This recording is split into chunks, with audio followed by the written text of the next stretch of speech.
Good evening, everyone. Welcome to the Regional Radio Sports Network. We're broadcasting live and in living color from Bethel College in Mishawaka, Indiana. Glad you can join us here for college basketball this afternoon. I'm Paul Condry along with Coach Mark Gardner. As always, we wishing you a great upcoming 2019 on behalf of our Regional Radio Sports Network.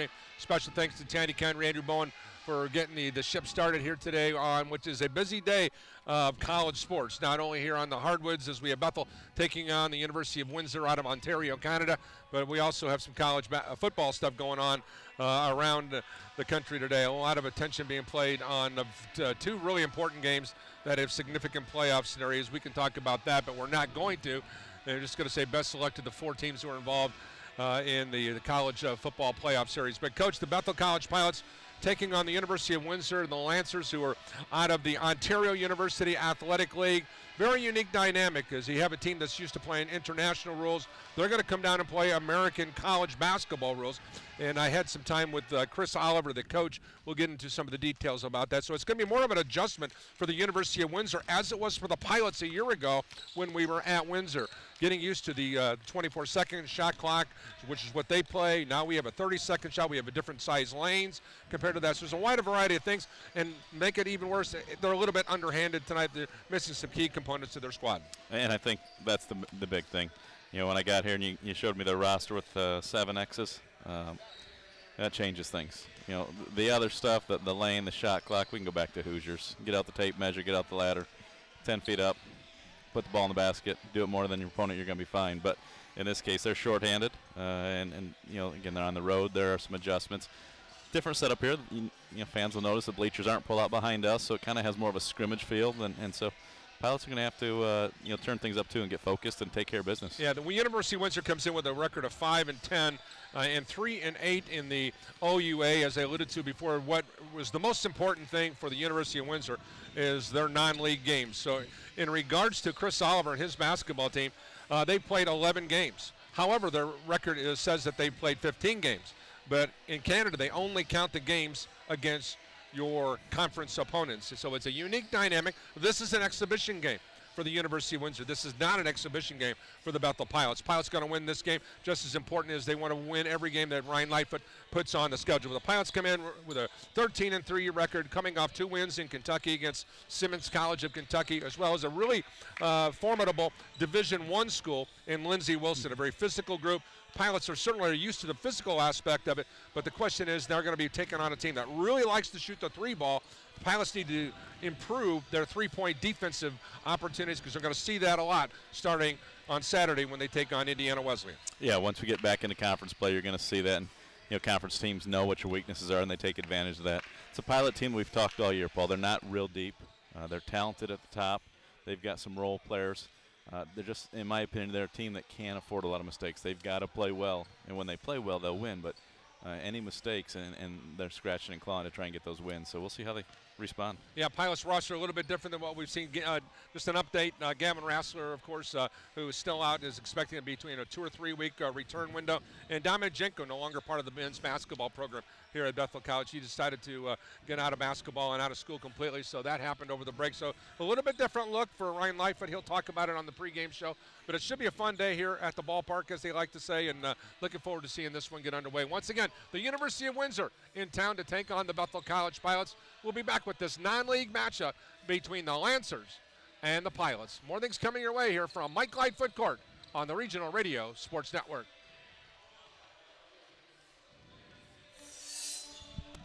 There are those who dedicate themselves to a sense of honor, to a life of courage, and a commitment to something greater than themselves. They have always defended this nation and each other. They still do. The few, the proud, the Marines. There's always a moment of truth where it's either put up or shut up. We were yelling our hearts out. Even in our weakness, even in our pain, we continued to push. I don't know where the pain went to, but all I know is that I had what it took. I am a United States Marine. PFC Darrell Willis serves his country as a Marine. Will you? Visit Marines.com or call 1-800-MARINES. College basketball here today from Bethel College. The Pilots in action against the Lancers from the University of Windsor. Coming down from Canada is Chris Oliver and his squad. Chris, first of all, we had a chance to visit last year. Certainly don't have to apologize for a pretty good year at 19 and 15, but looking back upon your 15-plus years at the school, we've had some great teams, some teams that have been certainly have been legendary. But you tell me now during our pregame talk that last year's team maybe overachieved a little bit. This year's group still trying to figure it out. Still trying to figure it out. That's a polite way of putting it. No, we're struggling this year for sure, and talent's down a little bit. We're not shooting it well, which compounds the problem.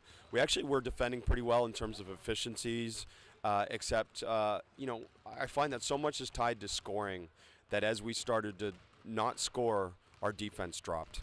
And people like to think that, no matter what, you defend. But it's hard to defend when you don't score, especially I think in the FIBA game, which we play, which tends to be a little faster pace, more possession. So that's going to be our challenge today. There's no question that we have to score to be able to be successful against a team like Bethel. Give us an idea for the list for the casual fan, and I know we talked about this last year, and it's a redundant between you and I, but for our new audience today, there's a little bit of a difference between your basketball up in Ontario versus what we play here in the States. Just give us the laundry list, if you can, of the brief overview of what it's all about. Well, it's fun to talk about because basically the NCAA, NAIA game right now and American high school basketball is the only basketball in the world that plays above a 24-second shot clock. Everywhere else in the world plays with a 24-second shot clock through the FIBA rules, which are the international rules. So we tend to be more aligned, if you want to think about it in terms of the NBA. 24-second shot clock, 8 seconds to get over half court, only 3 in on a free throw, which is something that our players will mess up a little bit today in terms of reminding them that we can get 4 in on a free throw. And then the other part of that is that under 2 minutes, we can advance the ball with a timeout to the sideline, and then no timeouts on the floor. So our players can't call a timeout on the floor. It can only come from a coach on a dead ball situation. So the pace of the game tends to be faster because of the 24-second shot clock. You have to get right to your actions, and that's really the most noticeable part. But for us, the hardest part is coming here is defending, because all of a sudden you're used to a certain pace of a shot by the offense, and then you're looking up at the shot clock and you're going, wow, we're still playing defense. And if teams hold the ball, it really becomes a struggle for our guys mentally to be able to play longer possessions. Realistically, as far as the big picture, this is an exhibition game for you guys, and it's not the end all. It's just the experience of bonding with you as a team. Give us an idea on how you approach this in regards to this basketball game.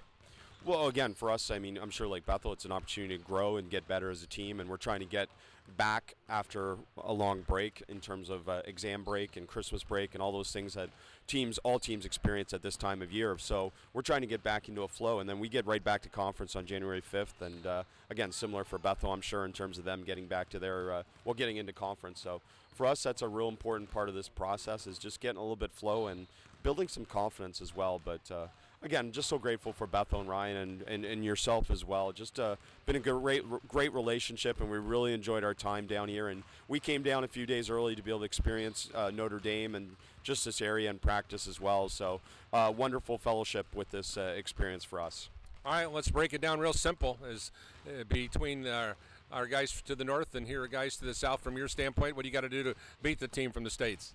Well, again, based on last year, we've got to defend the inside a lot better. They did a great job in transition and great job in the half court, and just beating us in the paint, and did a great job with rebounding and all those different things. So we're a very different team than last year in terms of our makeup. So I don't think we can outscore them in terms of just shooting the ball. So we've got to find a way to be able to balance our offense with getting some interior scores and some easy scores as well. So, and I know the other challenge down here is getting to the free throw line. The game's called a little bit differently, so we've got to make sure again that we get to the free throw line, and that's success on the road in general. So not just in this game, but those things are important. And I know to beat any good team at their place, you got to score. Final thought, it's been awesome to be able to be here with your family. I've noticed your daughters are here, and it had an exciting time for them to be a part of being in America. It's so fun, and they love road trips, and they've traveled a lot in their lifetime. As I said, we talked last year about traveling the world, but we gave my wife the 3 days off, so I get the chance to have dad and daughter weekend or days with my daughters, and what a priceless experience. It's wonderful. Best of luck, and have a great new year. Thank you so much. You as well. Chris Oliver, our special guest, will be back with more of Lancers Pilots action right here from Bethel College in Mishawaka, Indiana on the Regional Radio Sports Network. Get more truck for the buck at Gates. Big trucks, bigger trucks, little SUVs, big SUVs, new and used trucks like Ram, a Tacoma Quad Cab 4x4s from 14A. Gates of Granger, just outside your door for over 19 years. Welcome here on Regional Radio Sports. The Bethel College Pilots in action against the University of Windsor out of Ontario, Canada. The Lancers in town to take on the Pilots, the second half of a home and away series between the Pilots and the Lancers. Joining us here on the pregame show is Ryan Lightfoot, the coach of the Pilots. Ryan, first of all, let's kind of reflect back on the trip to Kentucky, get an idea as you had a chance to kind of digest it, look at some film. You had some bonding time with the student athletes, but wins against Simmons and against Lindsey Wilson. Certainly you can tell the difference between NAI Division II, guard-oriented, NAI Division I, post-oriented, bigger, stronger kids in some situations. But your thoughts on the trip as a whole? I think for us, we really got back and had some time to focus on us and what we wanted to get better at. And I thought our guys did a really good job responding defensively. We didn't get rewarded a lot of times because we allowed guys to get the offensive rebounds and we didn't knock in shots. I think for us, our transition offense has been so good this year, and for us not to finish plays was just one of those things that called timeout one time and said, guys, I just feel for you right now. You guys are working your tails off, and you're just not getting rewarded for it. So just getting back to re-identifying ourselves on the defensive end. I know we kind of were there early in the year. We had a lot of chance to go back and watch film on us over the last couple weeks and really taking the time to dissect who we were and then who we are. And I think a lot of times you get into conference games, those things change. And so for us to really revisit that was important and kind of put those things into a game situation. It's one thing to practice it.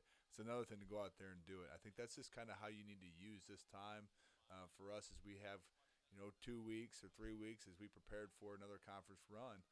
We just really want to make sure we had our identity formed of who we are as a group. One thing that is apparent during this the holiday time, you give some guys a couple days off, gals a couple days off, whatever the case may be, and everybody comes back. Their legs are a little bit different. I saw it in the game I did last night over at Holy Cross with the women. It was like we were starting the season all over. How do you prevent those type of dynamics popping up?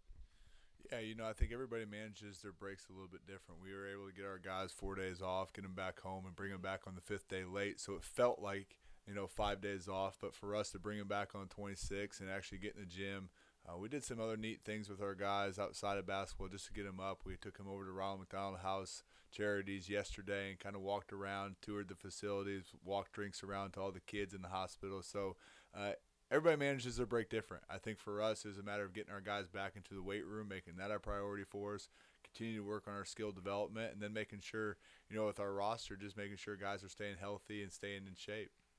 All right, let's turn our attention to this University of Windsor basketball team. Really competitive game last year when we were up in Canada. Different team for Chris Oliver's group. Significant graduation losses. They're coming in. And once again, their league up there, the Ontario UA, University Athletic Association, is just completely different than anything that we have here in the United States. So it's kind of hard to judge competition versus competition. And I know you didn't spend a lot of time because you're more concerned about the Pilots, but when you look at their deck you're going to be playing here today, what are you thinking about this group? Yeah, one, I think Chris Oliver does a great job of coaching his group. They're very disciplined in what they do. Last year, you look at what they've done. They were a very different team. They shot 48 threes against us last year, and now they're very much more post-oriented, very much on the drive. They have a bunch of different young freshmen. Talking to him yesterday, he said, we're just young, and we're waiting for guys to take that next step into what their role is, and they're just kind of a little reluctant to do it. I just think it's a really neat relationship that we've started with Windsor, and how it started going all the way back to Coach Massimino, having that group down to his tournaments when he was at Northwood, when he was at Kaiser, and having those groups down there in West Palm Beach, and now being able to have a relationship being 4 hours away, going to play in Canada last year, having our guys having a unique experience there, but also bringing them back here. I think they've enjoyed their time being around our area. But they have a lot of guys that can score the basketball.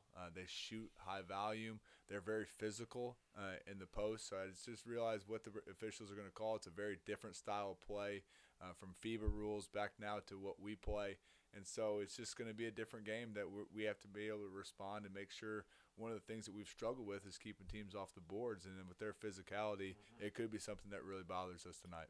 Okay, now let's just talk about the attention to detail, knowing that coming up on Saturday, you've got a game against Indiana Wesleyan, conference season, and then it's all bets are off. Let's face it, you've got 6 teams ranked in the top 25. You legitimately could have 8, maybe even 9, depending upon what you got to do. So you got to make sure that you're healthy, and the bench is going to be a little bit shorter with some injuries, this, that, and that. So let's talk about staying focused for today, but not look too far ahead.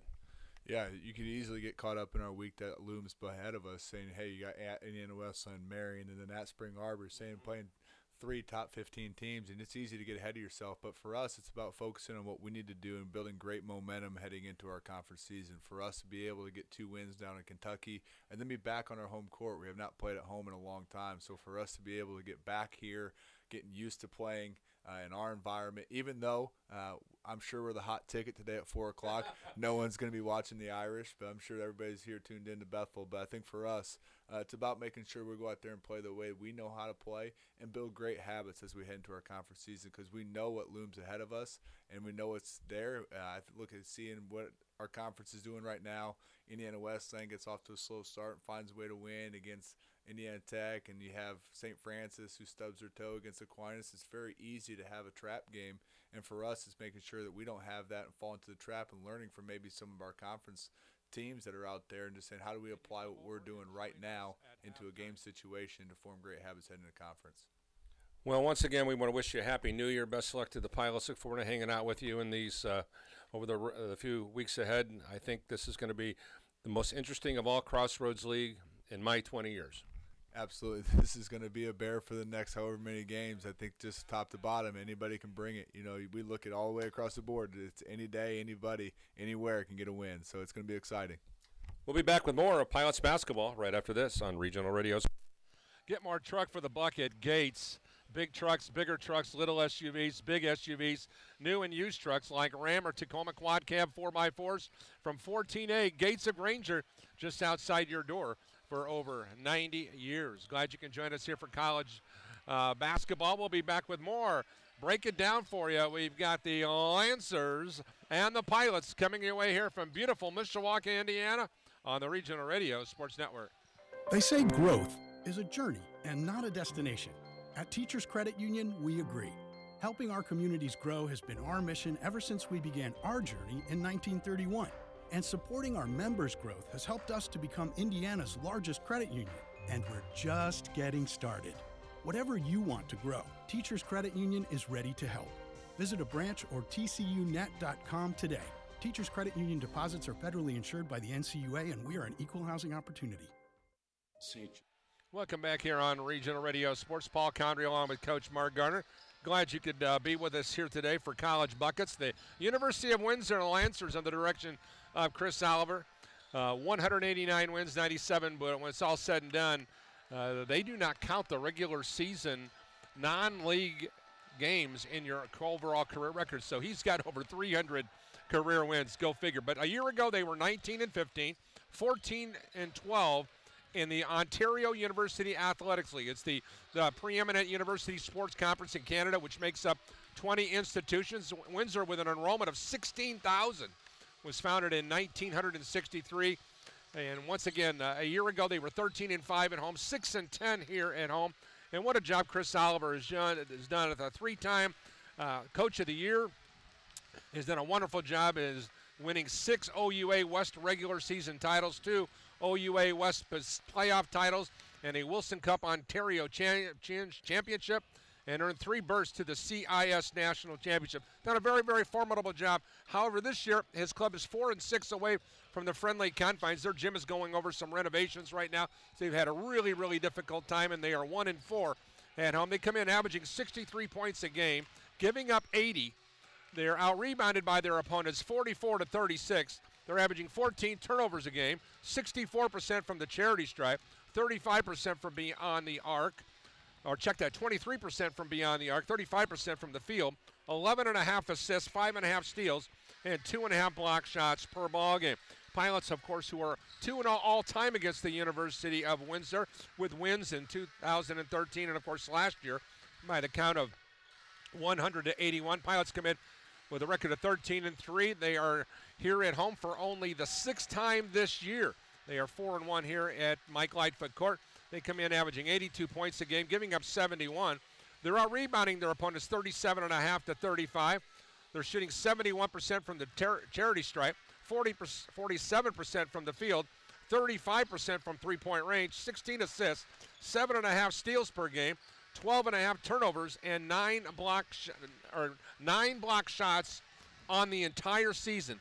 Mark, we've seen teams during the course of our broadcast time together block 9 shots in one game. The Pilots have 9 block shots in 16 ball games. I know that's a meaningless stat, but it's just so interesting to even think about it. We called the McDonald's high school game here a couple years ago, and the Baylor girl from Clay, I think, had 8 block shots in that game alone. So, yeah, it is. It's not a game-changing stat. They're not a big team. They're not a shot-blocking team, obviously. But it is an interesting stat because, like you said, there's games that we'll go to. Marion, Big Reggie, might have 4 or 5 block shots against the Pilots in that game alone by himself. Taking a look at the Crossroads League, it was a busy night last night as well as today. Aquinas upended 19th-ranked St. Francis, 63-61. 13th-ranked Indiana Tech had a 17-point lead against Indiana Wesleyan. Coach Greg Tonigal put 5 guards on the floor, and then it was 5 guards against 5 guards. And IWU, behind Mangus, they come back with an 87-85 win over Indiana Tech. Central State University was defeated by Goshen 71-64. In today's action around the Crossroads League, 9th-ranked Spring Arbor is at Siena Heights. 15th-ranked Marion is at Asbury University. IU Northwest is at Grace. Mount Vernon, ranked number 5 in the country, is at the University of Rio Grande. University of Windsor, of course, here at Bethel. And Huntington is on the road in Chicago to take on St. Xavier University. Siena Heights, 77-74 winner over Spring Arbor. Big win for Siena Heights. Yeah. Keep in mind, that's the Siena Heights team. I believe the Pilots pasted in early on an 84-69 win in that particular ball game. And, Coach, once again, that's a big win for Siena Heights because Spring Arbor, that is only their 3rd loss overall. That moves them to 14-3. Marion, a 30-point winner, 95-66. So Marion now improves to 13-3 as they match Bethel's record. And as you look ahead into that first weekend of league play coming up on January 5th, it'll be Bethel at Indiana Wesleyan.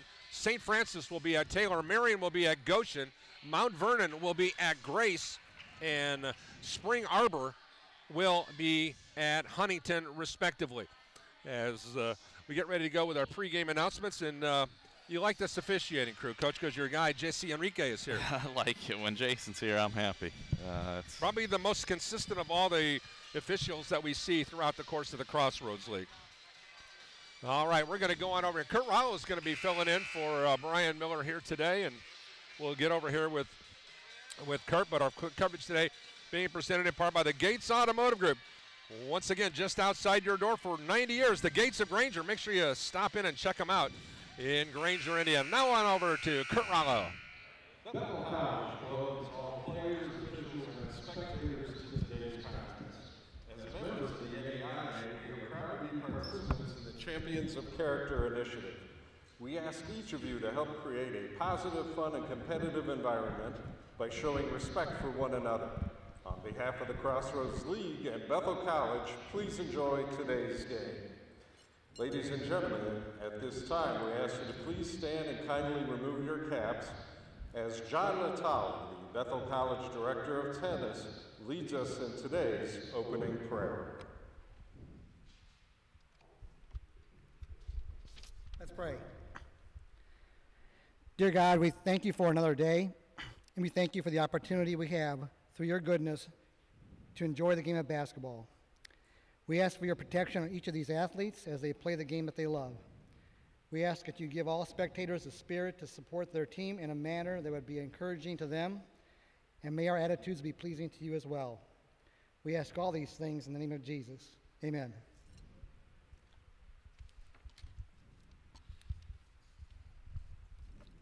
And now, please stand as one nation and one people for the playing of the Star-Spangled Banner.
Ladies and gentlemen, welcome to the Mike Lightfoot Court inside the Gates Gymnasium here on the campus of Bethel College.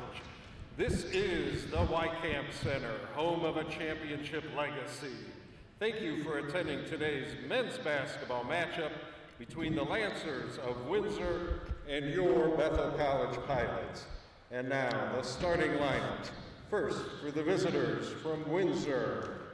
For the Lancers, number 8, Chris Polonido. Wearing number 9, Kenayo Nadi. Number 10 for the Lancers, Anthony Zervner. Number 11, Taloy Simon. Wearing number 14, Thomas Kennedy. The coaching staff, Barry Amlin, Matt Devlin, Steve Carey, the head coach of Windsor, Chris Oliver. And now the starting lineup for the blue and white, the Pilots of Bethel College. At guard, wearing number 1, senior leader, Trayvon Covington. Wearing number 3 for the blue and white, at guard, sophomore, Trayvon Cruz. Number 4 for the Pilots, a guard, senior leader, Ryan Lutz. In the middle, number 31, a forward, senior leader, Luke Fisher. And number 43, forward, senior leader, Paul Foreman. The coaching staff, Alex Daniel, Drew Schaus, Ryan M., the head coach of the Pilots in his second season, 2010 Bethel graduate, Ryan Lightfoot. There you go. Kurt Rallo asking for Mike to stick around. Corey DeGroot, Sean Stapinski. Yeah, that's... Fans, each 3-point basket.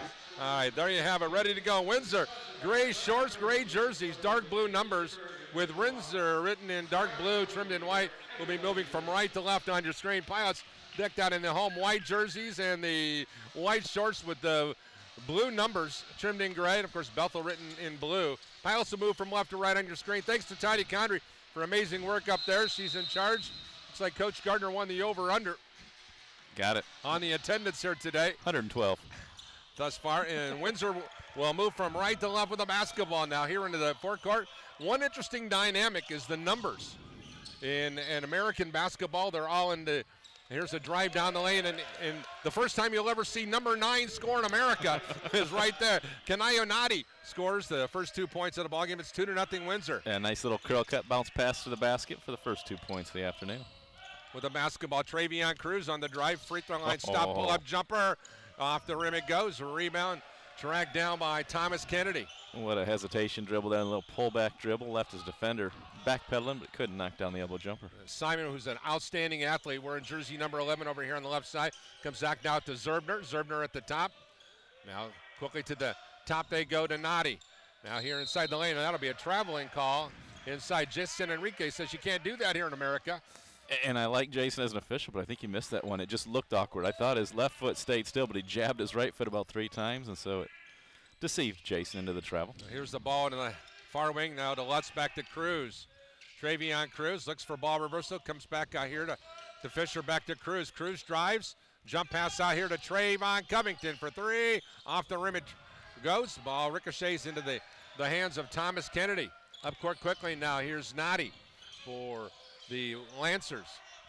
Heck at the top of the circle now, Simon. One-on-one against Lutz. Drives, nice job by Fisher to come away with the steal. Up court quickly now to Cruz. Cruz to the goal with the left-hand score. We're tied 2-2.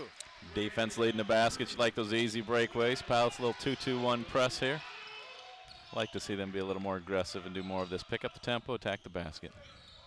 Paulinato goes inside now here to Zerbner. His 14-foot shot's no good, and rebound into the hands of Cruz. Cruz on the breakdown finds Covington wide open for 3, off the mark, no good. Rebound, Lutz tracks it down on the perimeter. Trayvon already, his shoulders are drooping after missing his first 2 opportunities. Well, in the first one he was wide open. I thought he got a bad pass from Travion. That one there, he stepped right into Foreman skips it over to Lutz for 3, and that's off the rim, no good. And a foul whistled inside on the University of Windsor. Anthony Zerbner, who went to St. Anne's High School in Windsor, Ontario, a 6'7", 215-pound junior. Multiple substitutions. Pim Herkmans is going to check into the ballgame. He's playing in only his 3rd game of the season. Also now, Owen Henderson, who did some collegiate work at Parkside College and hails from St. Thomas, Ontario. Herkman's a big fella at 6'9", 200 pounds. Cruz at the top of the circle, fakes the jump shot. Wrap around to the right elbow now to Fisher. Fisher backs in, shoots, and couldn't finish. Foul whistled on Chris Paulinato.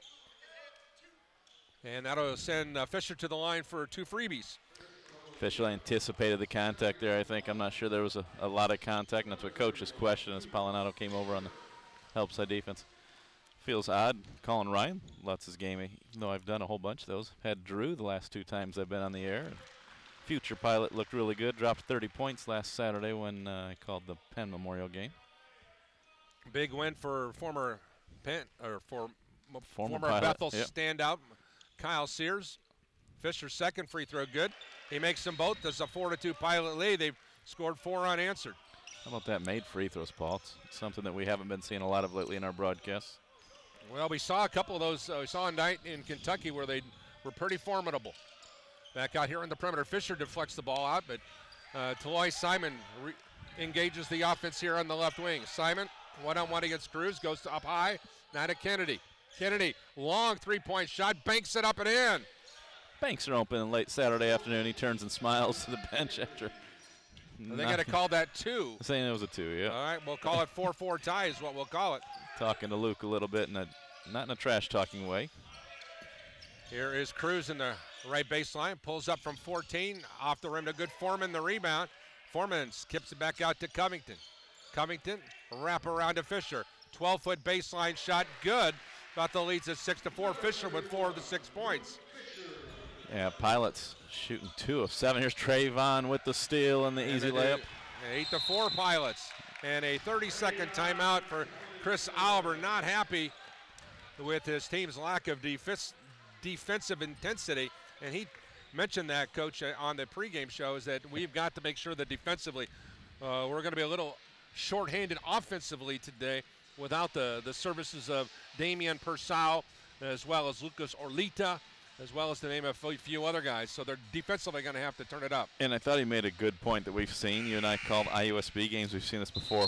When teams aren't making shots, they tend to start struggling defensively as well. You would think it'd be the opposite. You'd think, well, we're not scoring offensively, so we need to play good defense to keep ourselves in the game. But unfortunately, what tends to happen is confidence goes down, focus goes down, and you tend to struggle on both ends of the floor. So that's what Coach talked about in the pregame show. That was a great point. And now to move Pilots from right to left. Pilots are 1 for 5, Paul. They've knocked down the last 2 shots thanks to the bucket, but think about it. They're 3 of 8 from the floor, and 2 of them have been breakaway layups off steals. So 1 for 6 in the offensive sets. Nadi inbounds the ball, and the Pilots are going to show some token pressure. Here's Nadi over the timeline now into the forecourt. Double teamed here, goes up here to the left elbow, now to Kennedy. Into the corner, a 3-point shot. Karam's off the side of the, as Henderson missed the 3-point opportunity. Cruz back to Lutz for a wide open triple. Good. Oh, in and out, no good. That ball was halfway down the cylinder and came out. And the ball finally deflected and a Lancer down. And that foul was on Herxman, his first, team's 3rd. So you get 3 fouls on the visitors, none on the Pilots.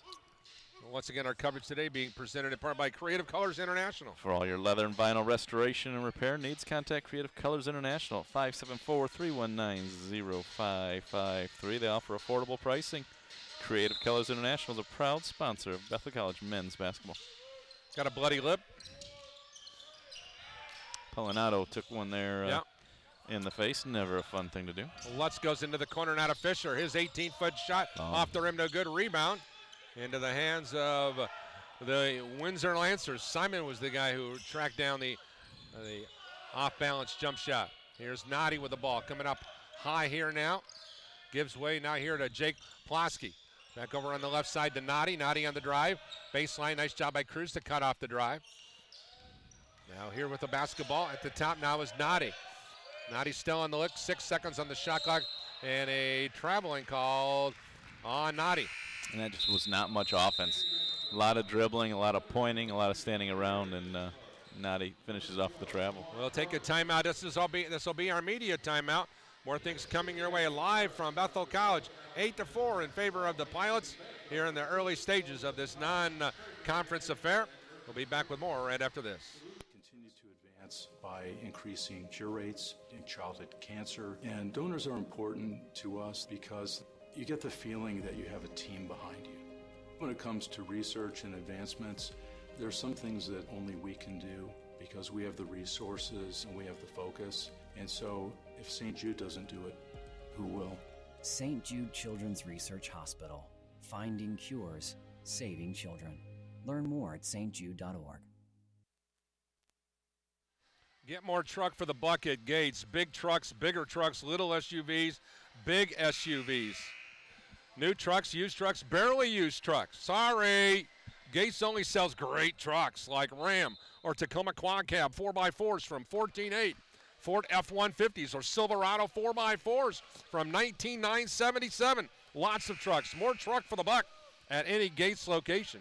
Just outside your door for 90 years. 8-4 Bethel here at the first media timeout at the 15:50 mark. Glad you can join us here for college buckets here at the University of Windsor, 5-10 overall, taking on the 13-3 Bethel Pilots.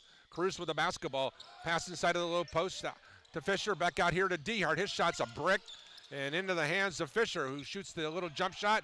Couldn't get it to go. Goes second ball that was halfway down the cylinder. Pilots now 3 of 12 from the field. Visitors are only 2 of 4.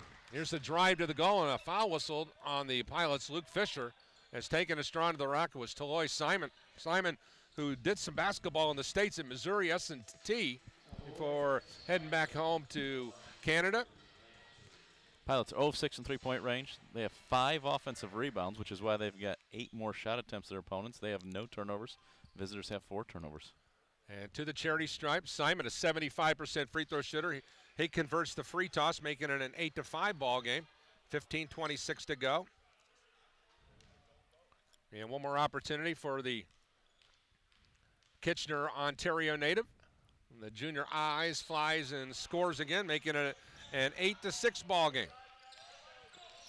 Here now is Lutz on the far side wing. Looking for some help. Pop it up high now is Juwan Carpenter, who just checked in at the last dead ball. Here's Cruz with the drive baseline. Finds Lutz in the corner. Back out to Dehart. Back to Carpenter at the point. Now to Fisher. It goes through the 5-hole, and it's a steal for Anthony Zerbner. Bad pass there as he bounced at Luke's ankles. There's a travel coming back the other way. If Henderson steps into that and pulls the trigger, they don't call the travel, but he stepped into it and then passed. And it'll be Bethel basketball to move from left to right. So both teams shooting as cold as the weather and turning it over like they own both bakeries here. Here is Fisher with a drive. He traveled, no call. His shot's no good nonetheless. And the rebound is Simon again. Pilot's shooting woes continue.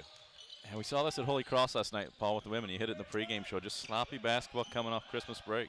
Noddy with a long three-point shot off the rim, no good. Lutz. And here is Lutz pushing it up here. Finds Dehart on the right wing. Dehart goes back out here to Carpenter at the point. Juwan Carpenter swings to the left side, now to Lutz, and to the low post now. Here's Cruz. Shoots, scores, foul, and he got hit in the head. Basket counts. It's 10-6, and that'll send Cruz to the line. Travion now 4 points, checking his nose there to make sure he's not bleeding as he took that one right across the bridge of the nose. How about the numbers for Cruz, Coach? Number 7 in the country in steals. Number 7 in assists per game. Number 15 in rebounds. Number 16 in scoring. Number 18 in steals per game. Number 24 defensive rebounds per game. And number 28 in points. It's pretty good. Yeah. The only player in America. He can play on my team. The only player in America that ranks in those statistical categories all in the top 20. And he makes it look easy. You know, we've said that over and over. 5 points now. You know, he goes through and has a bad, quiet game, and it's 24, 7, and 6. That's just crazy. Here's Polinato goes to the far side wing, now to Kennedy. Into the deep right corner they'll go. Here's Kennedy. Goes back into the corner, 17 on the shot clock. On the come around now here is Polinato. Sends it right back out here to the top. Triple is a brick, and it goes through the hands of Nick Pluta. And then into the hands of Kyle Hartman. Hartman here at the top. Looks for some help, goes to the far side wing to Dehart. Dehart wrap around to Foreman. Foreman, who's been quiet, throws it away. Threw it right to the gray jersey. I was going to count. We don't have a light and a dark jersey today. You got two teams wearing lights, and that one there, Paul just threw it right to the opponent. A three-point shot, no good. Here's Pluta back the other way, putting on the brakes. Hands it off now to Cruz. Cruz looking for help inside to Foreman, and he is pushed from behind by Pim Herkmans, a Lake Huron High School, Michigan native. The only youngster on the roster from the state of Michigan. And that was an easy call as he was just shoving Paul before he got the ball. So then once he got the ball, it's an easy call. Fifth foul here is Cruz to the goal. Had a shot blocked from behind. And now here comes Chris Polinato up to the left sideline. Putting on the brakes here is Zerbner. And back out to the top is Polinato. Back to Herkmans. Herkmans goes right side now. Three-point shot well off the mark now for Polinato. And now here's Dehart pushing it up. Boy, the shooting has been atrocious for both squads. And Windsor's had some good looks. They just haven't been able to knock one down. Here's a bad pass inside here. Hartman with a pull-up 15-footer. Good. 13-6 Bethel as Kyle Hartman is on the score sheet at the 13-minute mark. Yeah, teams combined 0 of 10 from behind the line right now, so certainly not three-point shooting. 13-6 Bethel with the lead. Back here to the right wing now. Zerbner launches the triple and scores. 13-9. That's his 10th triple in the season. That was catch and shoot. He didn't even think about it. He didn't care about the stats. First triple of the night for the Lancers. Hartman goes into the corner to Dehart, back to a wide-open Cruz. Cruz pull-up 18-footer, missed the shot, rebound, Foreman, and a foul whistled inside against the University of Windsor. Called that one against Thomas Kennedy, the Windsor, Ontario native. It's going to be Kennedy's first. The team's 6, so the Pilots will be shooting free throws. The final 12:32 of the half. Jake Plosky checks back in the game. Taloy Simon checks back into the game now. Jared Dehart checks out now for Bethel. Trayvon returns. And Covington back on the hardwood. Hartman looking for some help. Goes inside to Foreman. Foreman had a shot block from behind, but there's Hartman to pick up the loose change. Back out to the top, Pluta. Pluta goes over on the far side to Cruz. Cruz is going to back in. Fadeaway 12-footer rims. Got it. 15 9. Cruz continues his fine play. It's a tough shot. I knew he was going to spin baseline, but the double team came over and played it well, but he went up and over both defenders. I got Cruz now with 7. That's correct. Of the 15 Pilots points. Here's Pulaski with the ball. Hands off here to the top now to Simon. Simon shake and bake on Cruz. Launches the triple. It's off the rim. No good. Kyle Hartman the rebound. Kyle on the push-up. Kyle over the timeline now. Finds a man in transition. It's Foreman, and he missed the layup. And what was the call there? Called it out of bounds. It must have bounced out of bounds because Pelinato caught it right there underneath the basket, and that's what Pluto was saying is he's standing out of bounds when he caught the ball. Foreman checking out. Foreman has not scored yet, has he? Paul has not scored. Hey, we're at the 11:46 mark. He is 0 for 2 from the floor. Pelinato with the basketball now in between the rings now. Looking for some help. Goes here on the left side now to Pulaski. Pulaski finds a man inside, cutting to the glass, and missing the shot was Zerbner. Here come the Pilots. Hartman finds Covington on the right wing. He drives, shoots, missed the shot. Rebound tracked down by Thomas Kennedy of Windsor. And finally over the timeline they go to Pulaski. Pulaski on the drive. Kick out into the corner now here to Zerbner. Shot on the way, no good. Rebound, Fisher. And then Fisher nearly threw it away. Here's Cruz on the breakout. Cruz left side now to Pluta. Pluta wide open triple, no good. A rebound ripped out of there by Anthony Zerbner. Ball is bad basketball. Pilots are 6 of 22. Windsor 3 of 12. And not good shot selection, just throwing up three-pointers. And Zerbner with the basketball over on the right wing now. Comes back out here, stolen by Kyle Hartman. Kyle with the drive, the shot, and the score. Hartman with 4. Pilots lead 17-9.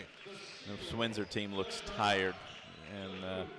And Pilots 17 points, and 6 of them have been breakaway layups. So you get another steal here. There's a double team in the backcourt now. Here's Cruz and Simon mixing it up. Alternating possession, or that's a turnover on the Lancers.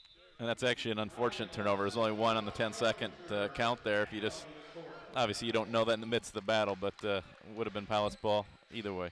Good hustle by Trayvon and Travion there in the trap. Hartman on the far sideline now will inbound. It's a short Windsor bench, and they look tired already. We still have 10 minutes to play in the first half. There's Hartman at the top, goes to the right elbow now. Backdoor pass to Lutz, missed the shot. Nice job defensively. Pelinato didn't give a good look to Lutz. He shut that window closely. Back out to the top now, Pelinato. And you have a foul whistled on the team wearing the white jerseys. It'll be on Juwan Carpenter. This official has called 6 of the 9 fouls, and I don't think they're bad calls necessarily. Just calling it closer than what we're used to seeing in the Crossroads League. And he's a newer official. I haven't seen him. Simon to the left of the lane to inbound for the University of Windsor. Goes into the corner now to Kennedy. Back out to the top now to Noddy. Back over here on the left side. Now Pelinato goes into the low post now to Kennedy. Kennedy one-on-one against Fisher. Right-handed hook on the way off the mark. Nice job by Fisher, not giving him anything good to shoot at. Here's Hartman on the bring back. Finds Carpenter. Back to Lutz on the right wing. Lutz cross court now to Hartman. Now to Trayvon Covington on the far side wing. Now comes up high to Fisher. Fisher gives way to Lutz. Lutz comes around a screen. 3, good. Pilots lead at 20-9. Lutz finds his first triple. Correct me if I'm wrong, Coach. That's the Pilots' first triple of the night? Yeah, they're 1 of 8, and that's a great job by Luke finding a shooter. There's a pull-up jumper, short corner. Nice job on the shot by Pim Herkmans. That's his first 2 points of the year. 20-11 our score now at 9:32 to go. Bethel, a 9-point later. Here's Kyle Hartman throwing it to nobody.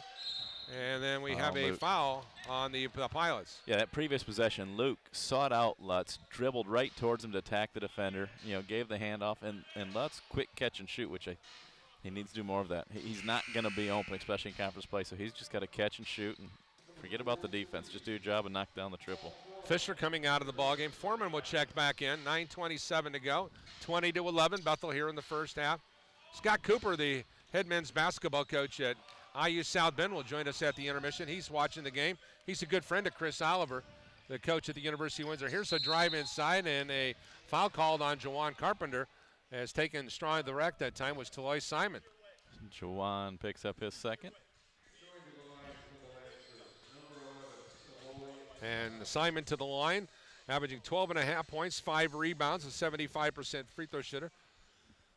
Averages 1 turnover and 1 assist per game for number 11. Windsor is 4 of 14, 29%, 1 of 8 from three-point range, 12.5%. Pilots have matched that 1 of 8 from three-point range, and they're 8 of 25 for 32% from the floor right now. Pilots out rebounding them 17 to 10, and the Pilots have 7 offensive rebounds. It's been their Achilles heel all year. Yep. And checking out of the ball game now is Jawan Carpenter, and Cruz is back on the floor. So the only legitimate big is that second free throw is good, making it 20 to 13. A 4-0 run now by the Lancers. Leading rebounder for the Pilots today, Paul?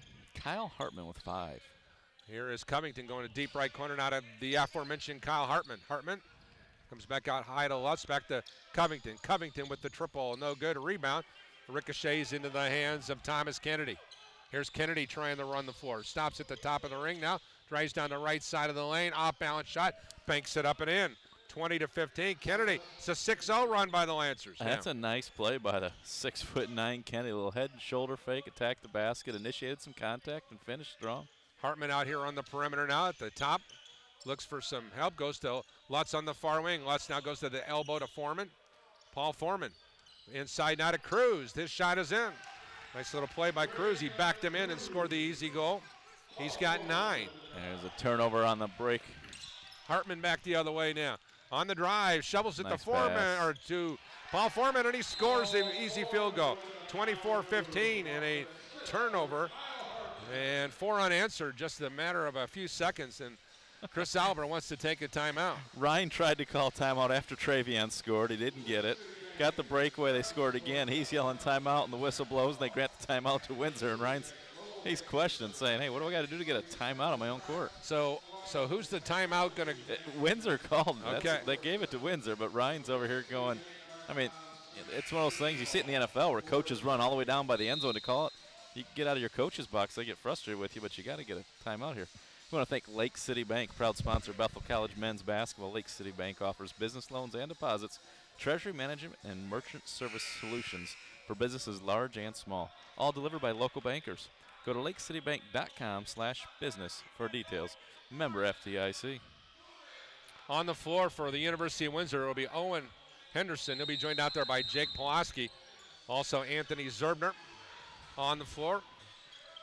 And speaking of Zerbner, he has the basketball. He's also joined out there by Noddy. And here's Noddy with the basketball, driving on the left side of the lane. And he just ran over Paul Foreman. As Foreman takes the charge, and quickly off the bench is Taloy Simon. So Paul stepped in to take the charge, but it was created by Lutz doing the run and jump out here, forcing Noddy to just head down, attack the basket, getting away from the trap. And you got a big fella like Paul willing to step in and take one for the team. Noddy picks up his second foul. Cruz, who's got 9 points in the first 12 minutes of the ball game, is over the timeline now into the forecourt. He has not shot the ball well yet. He's got 9 points. Covington at the top goes left side now to Lutz. Lutz has the Pilots' only triple of the year, or of the game, excuse me. And for Lutz on the year now, he's got 38. Here's Covington with a runner in the lane. No ball, good ball deflected on the perimeter, and a 3-on-2 developing. Here's Polinato pulling up from 3. Off the rim it goes. No rebound. Cruz taps it out here, and Dehart saves it, and he ends up in the second row. And it will be this is media timeout. 7:38 to go here in the first half of play. We'll take that timeout and thank some of the wonderful folks who've put us in a position to be here today on a beautiful afternoon. We'll be back with more right after this on Regional Radio Sports. To a life of courage and a commitment to something greater than themselves. They have always defended this nation and each other. They still do. The few, the proud, the Marines. Our coverage of college basketball today being presented in part by our friends at Teachers Credit Union. If you look at the TCU scoreboard over here to my immediate right, sees the Pilots with a 24-15 lead with 7:38 to go here in this first half of play. I want to thank Teachers Credit Union for their longtime support of our broadcast here on Regional Radio Sports. Coach, your impressions here in the early going? Sloppy basketball. Guys getting up and down, again, trying to get their legs underneath them. Pilots have missed some easy shots, some open shots that they normally knock down. The visitors, coach said in the pregame show, they're just struggling offensively this year. This year's team is struggling, but yet they're only down by 9, and they're competing. Got a final here. Grace falls 102. There's another turnover. Dehart over here to Cruz for 2. 26-15. Nice play by Dehart, who made the play. Didn't mean to jump on you there, Coach. That's about a third of the Pilot points, though, coming off breakaways. And I don't remember the Pilots pressing this much before the break. So I like the look. I like seeing them pick up the tempo. Here's a missed three-pointer. Henderson on the miss. Don't save it under your own basket. And he knew as soon as he did it. Yep. Just hold it. Yep. Take it out of bounds with you. 26-17, Cardinal sin. That means you do 10 push-ups right then and there. Yep. Take it out of bounds. Play 5-on-5. Covington here on the right wing. So I was saying, Paul, Grace lost IU Northwest 102-99. That's about the 8th loss of 5 points or less for Grace. Cruz with the floater in the lane, no good. Rebound. Cruz taps it out here into the hands of Covington. Now over to Lutz on the far wing. Lutz asking for help. He's not even going to come close. Oh, my. You can see that knee buckle right there for Lutz. It's going to be a charge, too. Yeah, Polinato doing a nice job moving his feet. Checking out of the ballgame will be Simon. Also checking out is Plosky. Back in for the University of Windsor will be Thomas Kennedy. He'll also be joined out there by Nadi. Nadi, who hails from Kitchener, Ontario. I hope I got that right. He comes over the timeline now, here on the near side wing. Comes up high now here to Kennedy. Kennedy with a spinner in the lane, right-handed hook, short. And ball tipped out here to Henderson. His jump shot is no good. Cruz another rebound. Cruz over the timeline now, shovels it into the corner. Now here to Dehart. Triple, good. Dehart gives his club a 29-17 lead. His first three-point shot of the night. Yeah, it's a good thing he knocked that down because Lutz passed on a wide open three, and I'm thinking the senior's got to shoot that. Polinato with a stop at the free throw line. Gives it over here on the left side, and the ball deflected around and deflected into the forecourt. Here is Kyle Hartman with the drive, the shot, and the score, 31-17. Chris Oliver will take another timeout with 5:52 to go. And we want to take this moment in time to pass along our condolences to the first Bethel men's basketball coach, Al Butler, who passed away this past week. He, of course, was here for only one season. His club was 1-4 in 1958 and 59, and certainly went on to become a college president. Yep, it was a tremendous contributor to here on the campus, and certainly his contributions were nothing less than spectacular. But these guys probably had as much an effect as anybody. Phil Arts, Gary Fry, Bob Keller, Bill McPhail, Dave Norton, Dan Null, and Larry and Ron Stump, the first members of the Bethel men's basketball team. And you think about it now, Mark, and you think about the success that the Pilots have. 1,269 wins in only 614 losses. And Al was the man who got the party started back in 2000, or check that, 1958, 1959, and tell you what, as you look forward and how history has unfolded now as we look back, his contributions were legendary, both not only getting the Pilots basketball team in action, but also all the other things that he did.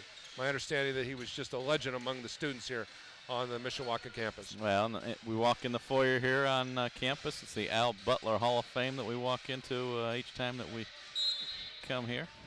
Ryan Lightfoot, a member of that Al Butler Hall of Fame, along with his dad, Mike, who's across the way there.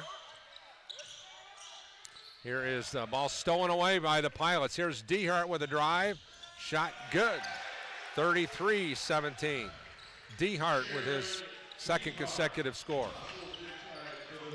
Breakaway layups, that's now 12 points the Pilots have on layups created off turnovers. Nadi, three-point shot perfect. 33-20. 5:23 to go. It's the second triple of the night. Here is Cruz coming back the other way for three. He rattles it home. 36-20. So if you're Windsor, you knock down a three, you kind of give the old sigh of relief, like finally, and before you can get back on defense, you've given one up. Cruz now with 13 in the first half. Ball in the deep right corner now. Kennedy looking for some help, guarded by Carpenter. Goes inside to the to the far baseline to Zerbner. His shot no good, and then Juwan Carpenter crashed to the board, knocked over his teammate Kyle Hartman. Here's Cruz back the other way, pulling up from three, rattling it around, no good. A rebound tracked down by Thomas Kennedy. This may be the most shots that we've seen Cruz shoot the entire season in a half. Yeah, he's in double figures for shot attempts already. With the basketball here on the left side now, Zerbner. His launch is the triple, no good. Cruz another rebound. Now over here to Kyle Hartman. Hartman with a drive, shot blocked away. Nice job defensively by Windsor's Anthony Zerbner. And now into the forecourt is Kanayonati. Goes up high now to Kennedy. Kennedy looking for some help, waiting for a cutter. Pops it up high now to Polinato. Finds a man cutting baseline. It's Henderson. And Henderson was fouled driving from right to left along the baseline. 4:03 to go here. First half of play. Bethel 36, University of Windsor 20. Let me follow up on the Al Butler story. 1947, 1948, Al Butler was a freshman here. Rounded up some Bethel participants for a basketball game against his home church in Wakarusa. He was then summoned into the president's office and notified no such off-campus games would be allowed in the future.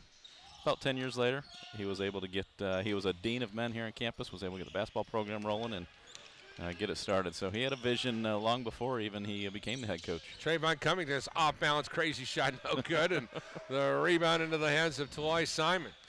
Sloppy basketball. Simon over here on the near side wing, handing it off now to Polinato.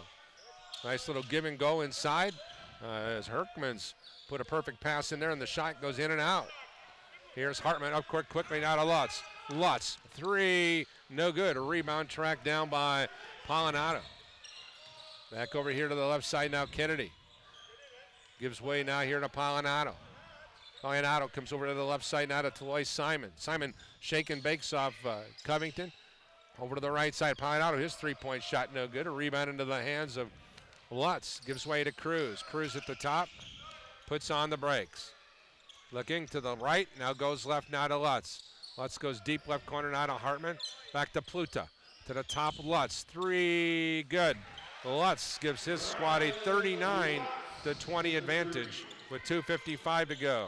Pilots started 1 of 8 from three-point range. They're 3 of their last 5. Here's Simon charge. with a double charge. Double charge. You get a bonus points for that, coach? You get an extra bag of Skittles for that? That looked like an NFL celebration where they do the bowling ball thing there as Pluta and Lutz fell in unison. Wow. Tell you what, I don't think that's about as much contact as the University of Michigan was willing to do today in their loss to Florida. How about those Wolverines, ladies and gentlemen? Harbaugh, 41-15 loser. Not a fan. Big fan of the Wolverines, but not a big fan of the guy with the wired headset. Here's a three-point shot, no good, and a foul on the floor as Foreman was undercut just a tad by Pim Herkmans. 8:35 to play in the first quarter. Number 2 Clemson 3. The number 3 Fighting Irish 0. My predictions were Clemson and Oklahoma in the final, and Oklahoma's going to win it. That was interesting. I went totally against the odds. Well, I've been reading a lot of Facebook chatter with the Irish fans wanting to know who they're going to beat next week. So it seemed like this was a done deal, but I have a feeling Clemson might be good enough to hold off the Irish. They've had a good season, but it's a good Clemson team. It's been a quiet first half for Paul Foreman. As Foreman is able to twinkle the twine on that last shot. He's got 3 and make it 4 points now. It's now Bethel has doubled them up now at 41-20. 3 rebounds, 4 points for the big fella. With the ball here in the backcourt now is Simon. Goes over here on the left side to Noddy. Gives way into the corner. 3-point shot on the way off the rim by Owen Henderson. Here come the Pilots from left to right. Over on the far side now, Cruz comes around a screen, and they're going to call an illegal screen for Nick Pluta. Ryan did not like the call. What'd you think of the call, Coach? I think it's the right call. You set those screens out there. We talked about last night's women's game. His body is wide. His base is wide. Here's the ball deflected by Lutz. Up court quickly to Covington. Trayvon to the goal. He explodes for 2. Boy, that first step is explosive. And he had his tongue out, Caleb Liddick style there as he was catching. Here's Travion with another steal. Cruz with a drive and a score. 45-20. 1:47 to go. Yeah, 15 turnovers that have resulted in 20 Pilot points. And over the timeline now, Simon. There's another one. Here is Nick Pluta. Look out for the poster. Here's Pluta with a 2-hand flush. 47-20. 1:32 to go in the first half. The Pilots, who have exploded, coach, in this one. The last time the visitors from Ontario were scored was at the 5:23 mark. And since that point in time, the Pilots in the midst of a 14-0 run. Yeah, 16 turnovers now for the visitors. They've only taken 27 shots. Pilots, on the other hand, have hit 19 shots. Pilots only have 7 turnovers, so it's been this right in front of us. Not being able to get the ball from where you're at to where the Pilots are for their timeout right now has really cost Windsor. You take a look at the Crossroads League now, Mark. I know we talked about it in the pregame show. Spring Arbor right now atop the leaderboard through the first 5 games. They're the only team with 1 loss. They're 4-1. They're 14-3 overall. Mount Vernon is 3-2, along with Indiana Wesleyan, Bethel, Marion, St. Francis, Taylor. All those teams are sitting at 3-2. And I know Mount Vernon is in action today. Mount Vernon's up by 4 with 11 seconds to play against Rio Grande in Ohio. So, yeah, so if they hold on, that puts them at 14-3. They'll match the record for Spring Arbor. Indiana Wesleyan at 14-3. Pilots obviously are going to win today. So you'll have the top 4 teams all with identical 14-3 records. Yeah, and then Marion comes in at 13-3. St. Francis, we thought they were off to a down year, and then they turn around and beat IWU and us in the same week. That Taylor team is unranked right now, but we know how good they've been and can be. Huntington's sitting down there at 2-3, but they're 11-5 overall. And Grace is at 1-4. But I checked. I think Grace has got 4 losses by 3 points or less this year. So it's a crazy Crossroads League conference. I was talking with Andrew Bowen, our sports information director on the Mishawaka campus earlier, and I says, I don't believe, certainly in the 20 years that I've been doing Bethel basketball, you've had this many teams with this balance, and there's never been 6 teams in the league ranked in the top 25. And that 3-point shot is well off the mark from Nadi. Ball's into the corner where the University of Windsor tracks it down. The shot clock is winding down at 6. Nice little shovel pass and a cut to the goal. He missed the shot, did Owen Henderson, and now here's Pluta. That's a great cut by Henderson, just came up short. Here's Dehart hanging off now to Covington. Covington at the top of the ring now. Gives way to Pluta. Pluta at the top, goes up high now to Foreman, now to the left wing to Cruz, back to the far side to Covington, into the low post now to Foreman. He's going to back in, shovels it back to Pluta. Wide open triple, Pluta, no good. Rebound, Dehart tips it out, but it goes into the hands of Thomas Kennedy of Windsor. And now here's Nadi giving the ball away to Henderson on the far wing. Coming up high here to the top now. Here's Zerbner with a drive down the lane, and he was fouled on the drive down the lane. And there's that Mark's second favorite call. Yeah. Where the ball. Pluta shoved him clearly before he shot, and the official waits until the ball comes off the rim to call the foul. Poor kid sitting over there where the cheerleaders normally would be. Nobody's arguing the call. It should have been a call. Yeah, Nick shoved him. It's an easy call. Don't wait to see if the ball goes in to determine whether or not a foul was. Free throw is good, making it 47-21. That ends the drought, coach, that began at the 5:23 mark. Yeah, I remember, I think it was like 33-20 at that point in time. It was like 24-15 at one point. I think I told you that they were struggling, but they were, only down by 9, and then Pilots exploded. Yeah, 24-15 we had at a timeout, and then. Oof. Ryan Lightfoot's going to take a timeout.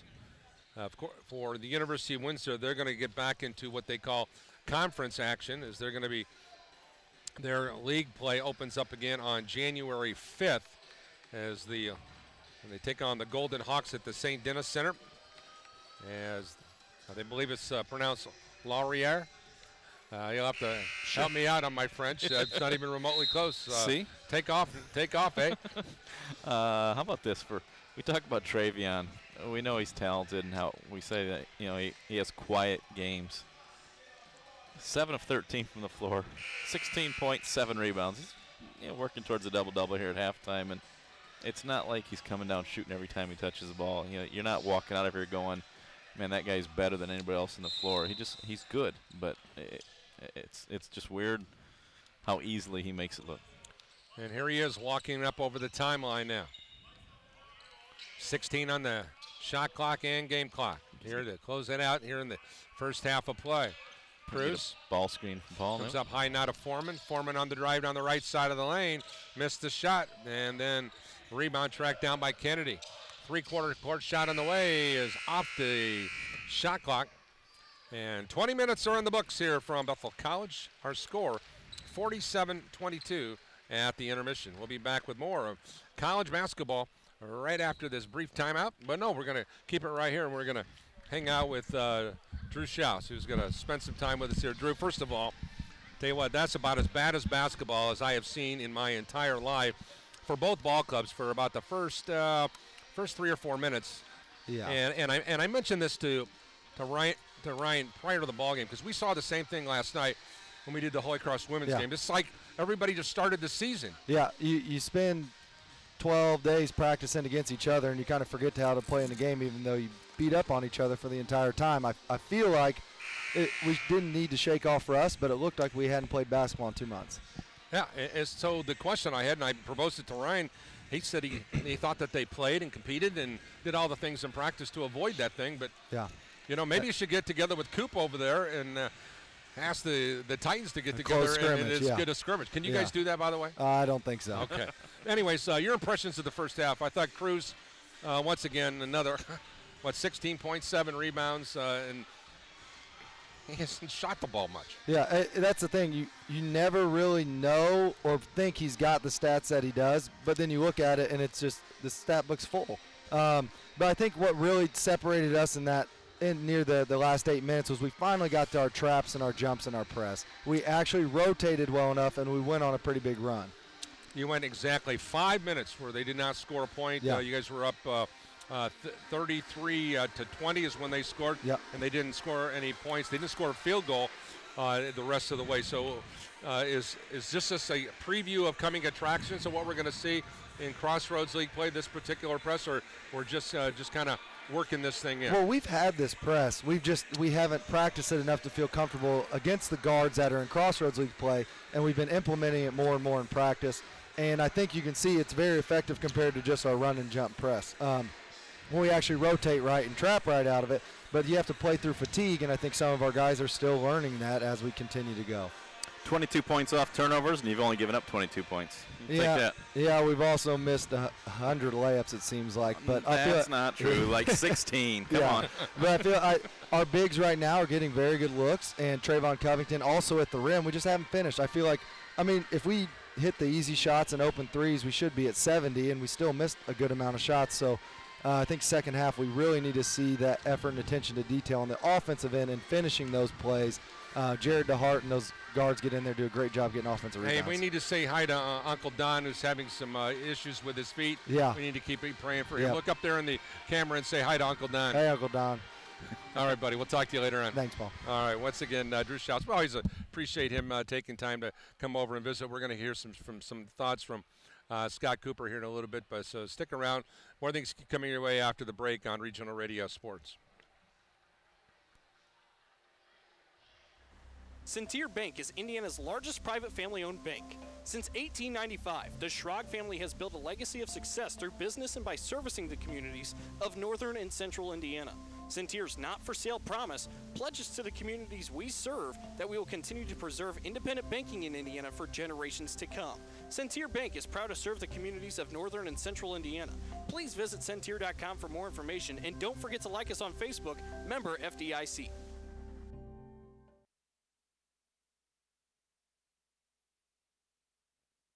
They say growth is a journey and not a destination. At Teachers Credit Union, we agree. Helping our communities grow has been our mission ever since we began our journey in 1931.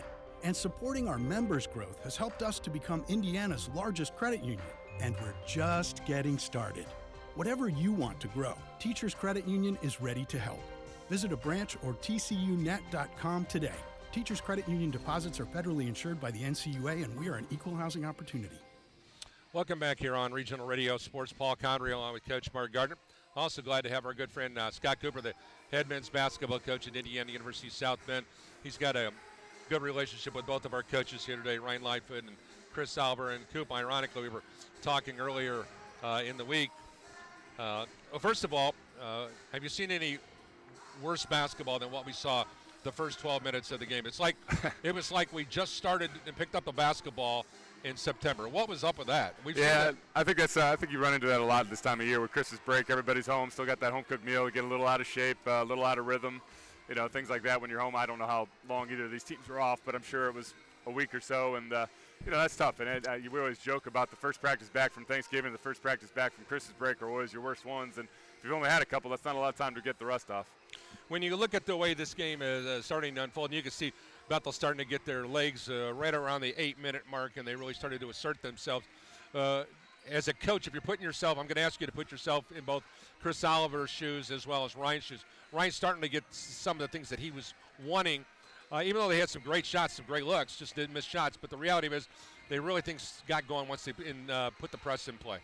Yeah, I thought, especially when they went to the 2-2-1 there, they did a nice job early of it. And I think it's hard when you're an international team. They're used to playing a lot faster, so they did a nice job of slowing the tempo and trying to force them to play their game a little bit there. And you can see it on, I don't know what the total turnover, 16 turnovers, yeah, that'll do it. And, you know, you can see when they tried to speed them up a little bit, actually, Windsor looked pretty good there. They got a nice little 6-0 run or 8-0 run, whatever it was there when they did it. So, you know, I think obviously he saw what was working for him and stuck with it. I imagine they're going to keep working on that. Now, I don't know who they have next and what they're trying to get ready for, but they're obviously in a pretty good position here going into the second half. And if you're Windsor, I think this counts as an exhibition for them. So I'm sure they're going to go out there and try to see some things from different personnel and try to see what they can handle and what they need to get better at going and get back into Canadian play. Yeah, Chris Alver is -7 guys from his regular roster, including 2 starters here today. So he's a little bit shorthanded, and I know you've had some relationship with him in the past. As you look at his club and what they're trying to go through, totally different style of play, different rules, different environment. What do you think he's thinking right now? Yeah, like I said, I think he's trying to think, okay, what can we do to get better with the guys we've got? You know, he's down 25. You know, maybe you can push the pace and see if you can chip into it. But if you don't, you got to start thinking about, all right, how do I keep guys healthy? How would I get ready for the next opponent? Are there certain things we need to work on and certain looks we need to see from our guys? And, what do we got to do to get better going the rest of the season here? All right, give us a sneak preview of what's on the horizon for the Titans. We got a great opponent tomorrow night or tomorrow afternoon in Central Michigan University, who I think is 10-2 right now. A really, really good team. And that's going to be a tough one for us, but it's going to be a good chance to kind of see where we're at right now. We've had one of our weaker opponents in Silver Lake College up there on the road, although they're a lot better than we thought they'd be. But sort of that contrast in games, and certainly being off for the amount of time that we are, we may stumble into some of the things that you're seeing here tonight. But good opportunity for us to get better, and again, for us, it's an exhibition, so nothing to lose, and hopefully our guys will play that way. Give us the sneak preview of what we can expect in the Chicagoland Collegiate Athletic Conference come January. Yeah, it's interesting to see. Nobody's really stuck out other than Calumet College, who's looked great. I think they're 13-1, maybe. I might be messing up the numbers there, but have really looked good to this point in the season. But everybody else is just kind of gouging each other right now. There haven't been a lot of blowouts in the league. There haven't been any one team that's really stood out in any way, shape, or form other than them. And going into it as you get into the thick of league season here, January is always kind of a weird month because you're running into the teams that you only play once in our league. We don't play everybody twice like some leagues do, like here in the Crossroads. So you don't get necessarily as good a look at, we get to see St. Francis as much as we get to see Bethel, for example, and stuff like that. So it's a little bit different challenge than I think you get in some leagues, and we're looking forward to it. Mark and I were talking during the pregame show, and we were just kind of looking at the landscape of the Crossroads League.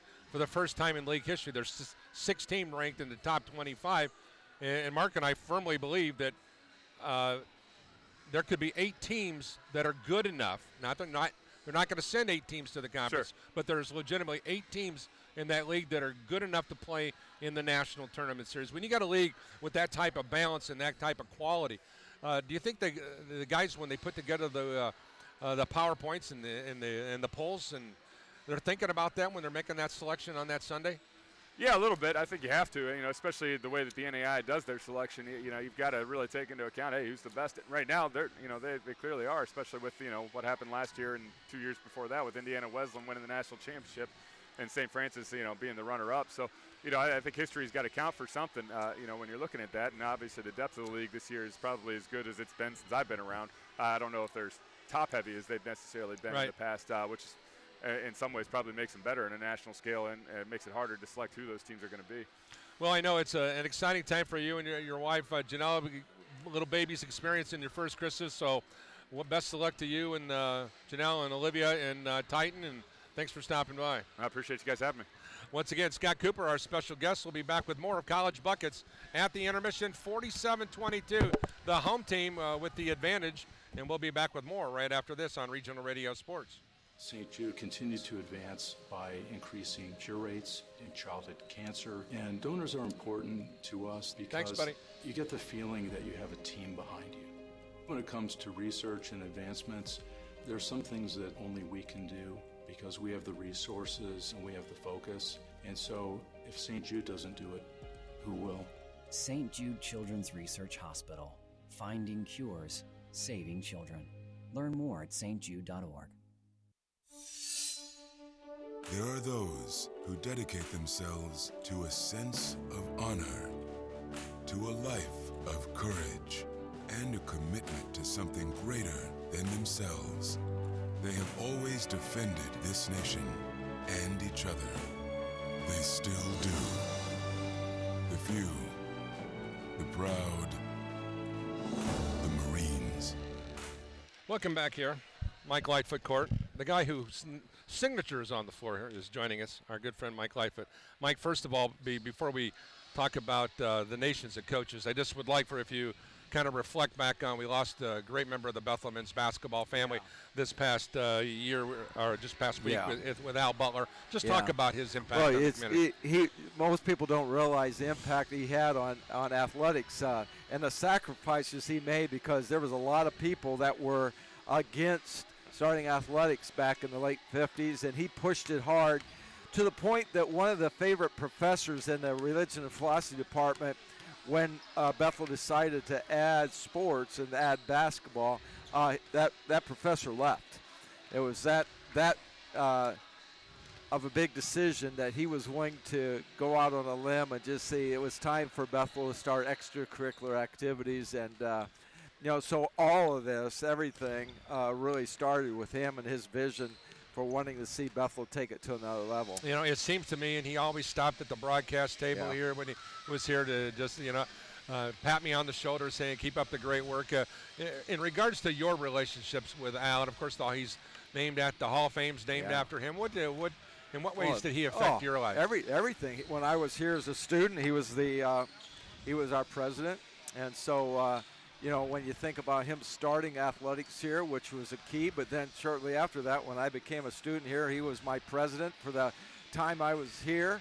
And then when I came back after a period of time, then he was still, involved in athletics and watching the games. And then when he retired from up in Michigan and came back down here to retire and enjoy it, he didn't miss a game. And so it was always great to bump into him before games and after games. He made it a point to always make sure to say hi to me. All right, now the Nation of Coaches has provided you some amazing opportunities. Last week you spent some time down at Bloomington to spend some time with the IU men's basketball team. Can you give us a report on how that went? Oh, it went awesome. It was just great. And, it's really Eddie Schilling, the assistant coach, has put in place chapels. And so it's just really, really good to see the spiritual development of the IU players along with their physical and athletic development.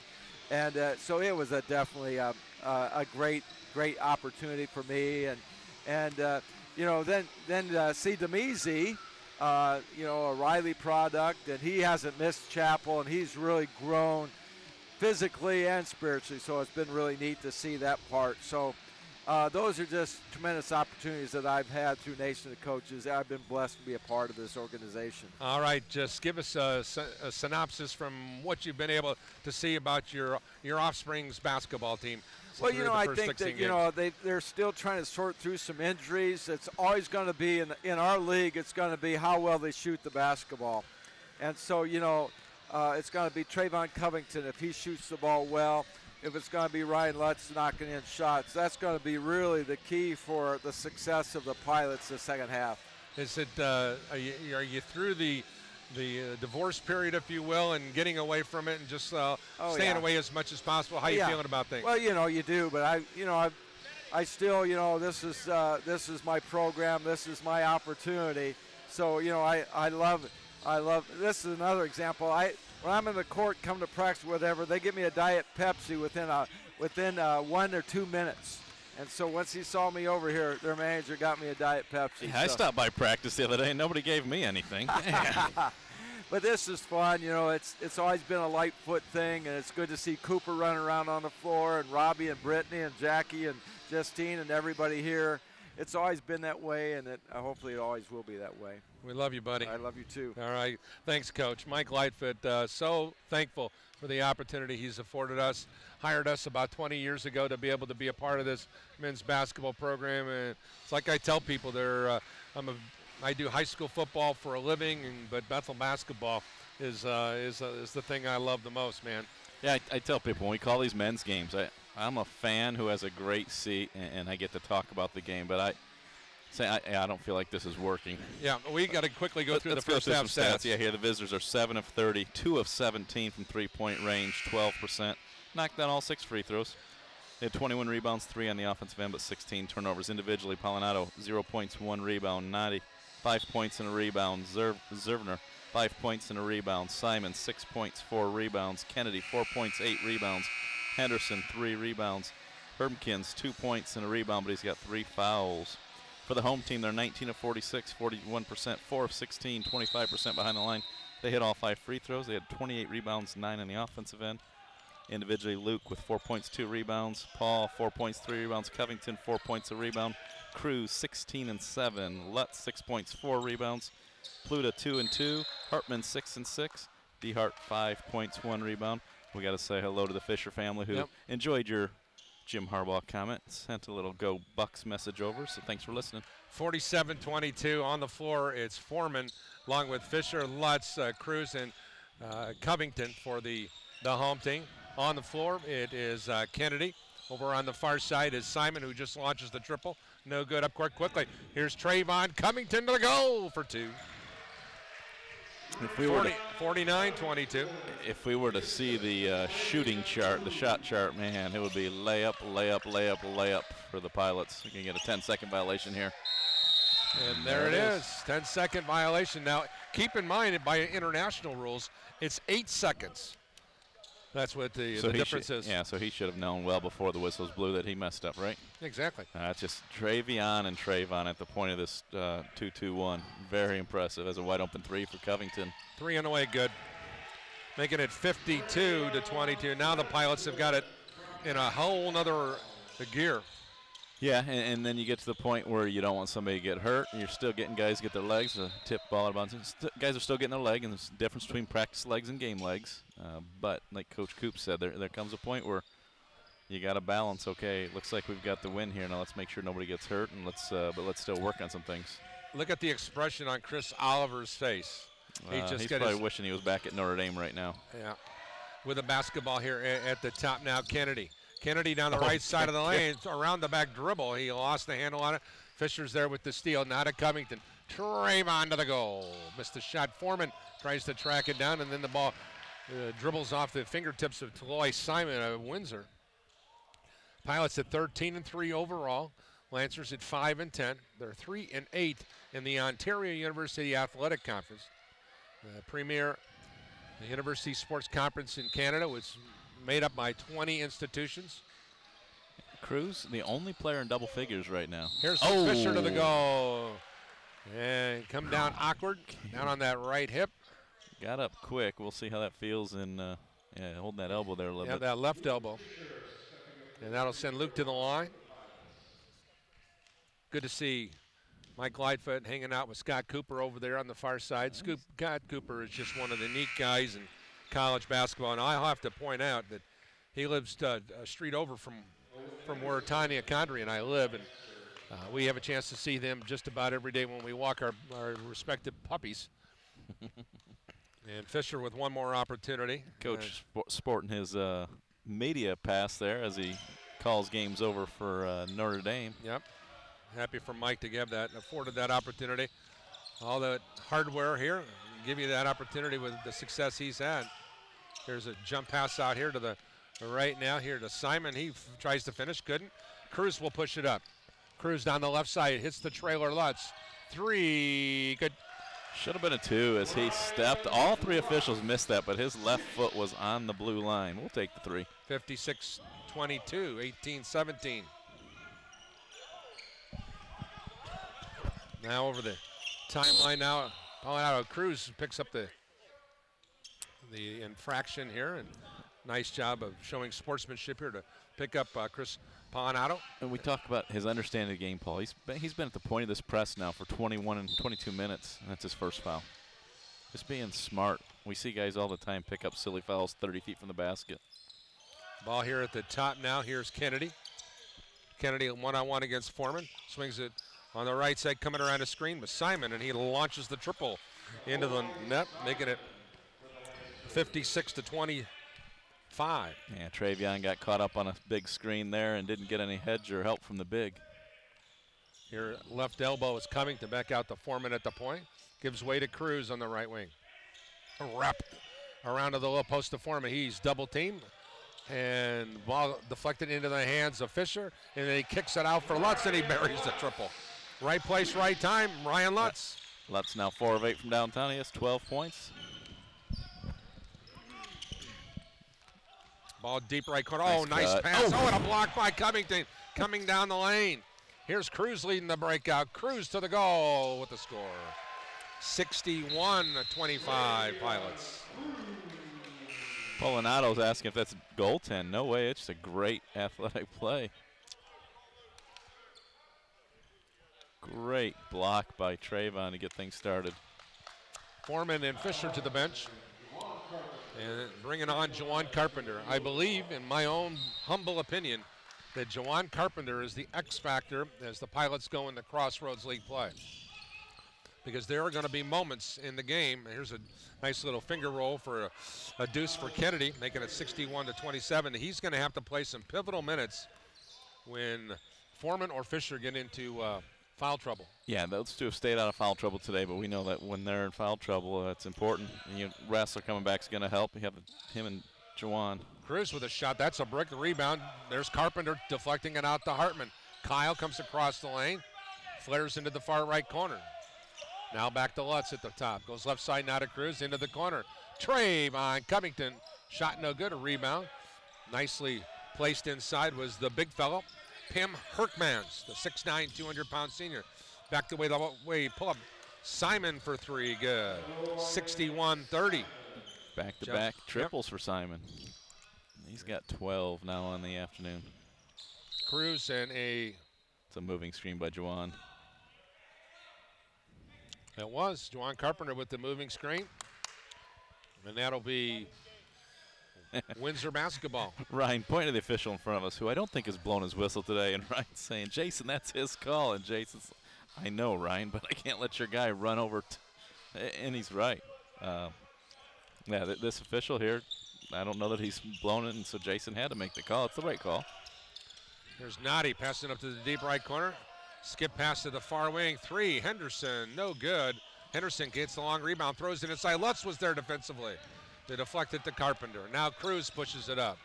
Cruz over the timeline now, finds Lutz, deep left corner. Covington 3, good. 64-30 Pilots. Covington with the 3 ball. Remember, they started 1 of 8 from 3-point range. They've now hit 7 of their next 14. Henderson, triple left corner, no good. Rebound comes out long now here to Kennedy. Kennedy, reverse layup for 2. 64-32. 15:28 to go in regulation. If you're the Pilots, you'll trade 3s for 2s here. They got to call an offense. Nope, they got to call the foul on Owen Henderson. And on the far sideline, it'll be Kyle Hartman. Pluta's going to check in the ball game now as we have the media timeout here at the 15:23 mark. 15:23 to go in the ball game. Pilots have doubled them up, 64-32. We'll be back with more right after this on the Jim Harbaugh Radio Losing Network. Oops, that was wrong. We'll be back with more right after this. There's always a moment of truth where it's either put up or shut up. We were yelling our hearts out. Even in our weakness, even in our pain, we continued to push. I don't know where the pain went to, but all I know is that I had what it took. I am a United States Marine. PFC Darrell Willis serves his country as a Marine. Will you? Visit Marines.com or call 1-800-MARINES. All right, back here on Regional Radio Sports. I apologize for that last comment. 64-32. I had no right to say that. I want to apologize for this one. Clemson 9, Notre Dame 3. I'm not apologizing for that at all. Don't forget you can get more truck for the buck at Gates. Big trucks, bigger trucks, little SUVs, big SUVs, new and used trucks like Ford F-150s or Silverado 4x4s from 1977. Gates Automotive, just outside your door, over 90 years. Go Boomer Sooner. That's going to be a good one. So Cruz with 18, Lutz with 12 on 4 triples, Simon with 12 for the visitors. So the Big Ten now 2-2 in bowl action. Don't go there. Michigan and Purdue getting spanked. That wasn't good. All right. And the SEC just putting in a whooping. Here's Lutz, 3-point shot, in and out of the cylinder. Rebound circles into the hands of Polinato. See, now you're going to make me remind Mama Fisher, who's listening in, about that Purdue win over Ohio State. And she's going to get mad at me. I'm going to get a text message. And because I have to go back to that after getting hammered in that record-breaking performance in the bowl game. At least Purdue's in the record books, I guess. Well, one of the things I always say when things like that, even a blind squirrel finds a nut once in a while. Yep. 64-32 our score here. Enough Big Ten stuff. Crossroads League basketball getting underway here in a week. I'm excited about that. Pilots will be on the road at Indiana Wesleyan. Should be a great matchup to double dip. By the way, the Lady Pilots drilled today in Michigan up at the University of Michigan Dearborn. Nice little forearm shiver there for Anthony Zerbner, the St. Anne's High School product, and that will be turnover number 20. Yeah, Lady Pilots fell 79-50. Got outscored 23-5 in the second quarter, and that did them in. First quarter was, I believe, it was like 17-11. So competitive first quarter, got out of hand after that. DeHart in the ball game now. He's out there with Pluta along with Foreman, Cruz, and Hartman. Pluta hands it off now here to Hartman. Hartman baseline looking. Jump pass to DeHart. Comes across the lane inside to Foreman for the layup. Oh, and he missed it. Came out. Ball deflected onto the perimeter now. Here's the hands of Cruz. Cruz lobs it to Pluta, and he scores the right-handed layup. 66-32. 4:19 to go. Cruz gave him a little hard time. Like, you got to throw that down, big fella. I gave you a nice lob, but you brought it down and finished on your own. Noddy with the basketball. Jump pass, deep right corner. Triple, Perkshire, perfect. Off the release from Anthony Zerbner. He came in. That's his 10th of the night, or 10th of the year, excuse me. He's got 2 triples today. Make it 11, excuse me. Yeah, he's got 8 points now. 66-35. Here's Foreman to the goal, and he's fouled by Zerbner. Now send Paul to the line for 2. Oh, this will be perfect, Mrs. C. In the background of this free throw, you probably get that beautiful little girl over there dressed like Punky Brewster, also known as my precious little Madison. Picked out her outfit all by herself today. Rainbow pants, striped shirt, polka dot skirt. Mom was rather embarrassed. I thought it was awesome. 67-35. We know Don's tuning in. Don always reminds me how much he loves that little one, so get better, Mr. Sturgeon. Yes, indeed. We're praying for you, the brother Don. One more opportunity for number 43, the right-hander. And he's able to knock it down, making it 68-35. Paul Foreman. How many rebounds now for Paul Foreman in the ballgame? He's only got 3 rebounds. He's now moved up to number 34 on the all-time list as Kyle Hartman scores the field goal to make it 70-35. 13:39 to go. Travion now with 18 points, 10 rebounds, and 5 assists. Covington 44 points shy of the 1,000-point mark. And here's a foul on Cruz in the backcourt. Oh, we have had 26 fouls called now, and I think that gentleman that Travion is smiling with, he's called about 21 of the 26 today. He's been active. Travion's having fun out there. It's the most emotion I think we've seen out of him. He's smiling. Usually he's just so serious. Captain Serious will be playing a little bit later today against the Avalanche. We're to the deep right corner now. Henderson. And a blocking foul on Pluta. All right, so the big question is until Rassler returns for Bethel, and with Dominic Jenko no longer part of the program, what pivotal role will Nick Pluta play? Will his minutes go up, you think? I think. So he reminds me a lot of Tanner Shepard. You know, there was when Tanner first came onto the varsity, you weren't sure if he was a player or a cheerleader. Yeah. You know, I mean, he was out getting everybody rallied, getting the troops rallied. And Cruz tries to thread a needle, but it goes inside the Foreman, and he scores on the redirect. We'll give him assist number 6 on that one, right? We'll give it to him. But, you know, Tanner came, and he was the cheerleader and got everybody riled up and kept everybody relaxed, but yet became a starter. And I feel that Nick's got that same potential. He's kind of – but right now he's got to make that transition from him at the end of the bench, having fun, making sure everybody's relaxed, and pushing people to practice to, oh, my number get called. I got to flip the switch and be ready to go and compete. Foreman to try to finish the old-fashioned three-point play, and he does so, giving the Pilots a 73-35 advantage. And now with the basketball on the near sideline is Simon. Our statisticians gave that assist to Luke Fisher. He took that one away from Travion as Luke got his hand in there with the touch pass, apparently. And here's a traveling call on the jab step by Thomas Kennedy, the Windsor, Ontario native. Turnover number 24. And now here is Kyle Hartman to push it up. And you talked about, Paul, 6 teams in the conference ranked. The hard part is staying ranked now when you get back into conference play because they just all beat up on each other. Here's Paul Foreman inside. He traveled. Yeah, and he scores, and then he was fouled. Guess who called the foul? All the way over here in front of the Pilot bench. And the key, one, I think it's not a key thing, but the Pilots have been ranked in 68 consecutive polls. And if they lose against Indiana Wesleyan, they're probably going to drop out of the top 25, and that streak certainly, goes back a few seasons, to say the least. But I think that's a streak that people like you, it's a media streak. The numbers you come up with, I'm always amazed when we sit here and you rattle off some of these numbers, and I think, how in the world does he? It's because you do your homework, and that's why you're a Hall of Famer. But I don't know that any of these players on the court care how many weeks in a row they've been ranked. Hartman with the pass on the deflection. Finds the trailer, Dehart. Dehart drives, shovels it out to Kyle Hartman. Inside to Foreman for the shot, no good, and then Foreman was fouled inside by Henderson. Henderson with his hands above his head. That was the double late whistle. If the shot would have went, nobody blows their whistle. It came off, and both officials were quick to blow. But Paul now with 11 points, making a living here at the free throw line lately. Owen Henderson did his best touchdown Jesus impersonation right there. They were at Notre Dame this week. Maybe he rubbed off a little bit. He had his hands above his head. 77-35 is Paul Foreman's numbers are moving up. He's at 13. Yeah, 7 of 7 from the foul line today, which is good because we know he started his career as a very good foul shooter, and he's had a down year this year, coming in at 75%, which is down for Paul. He was in the 60s earlier.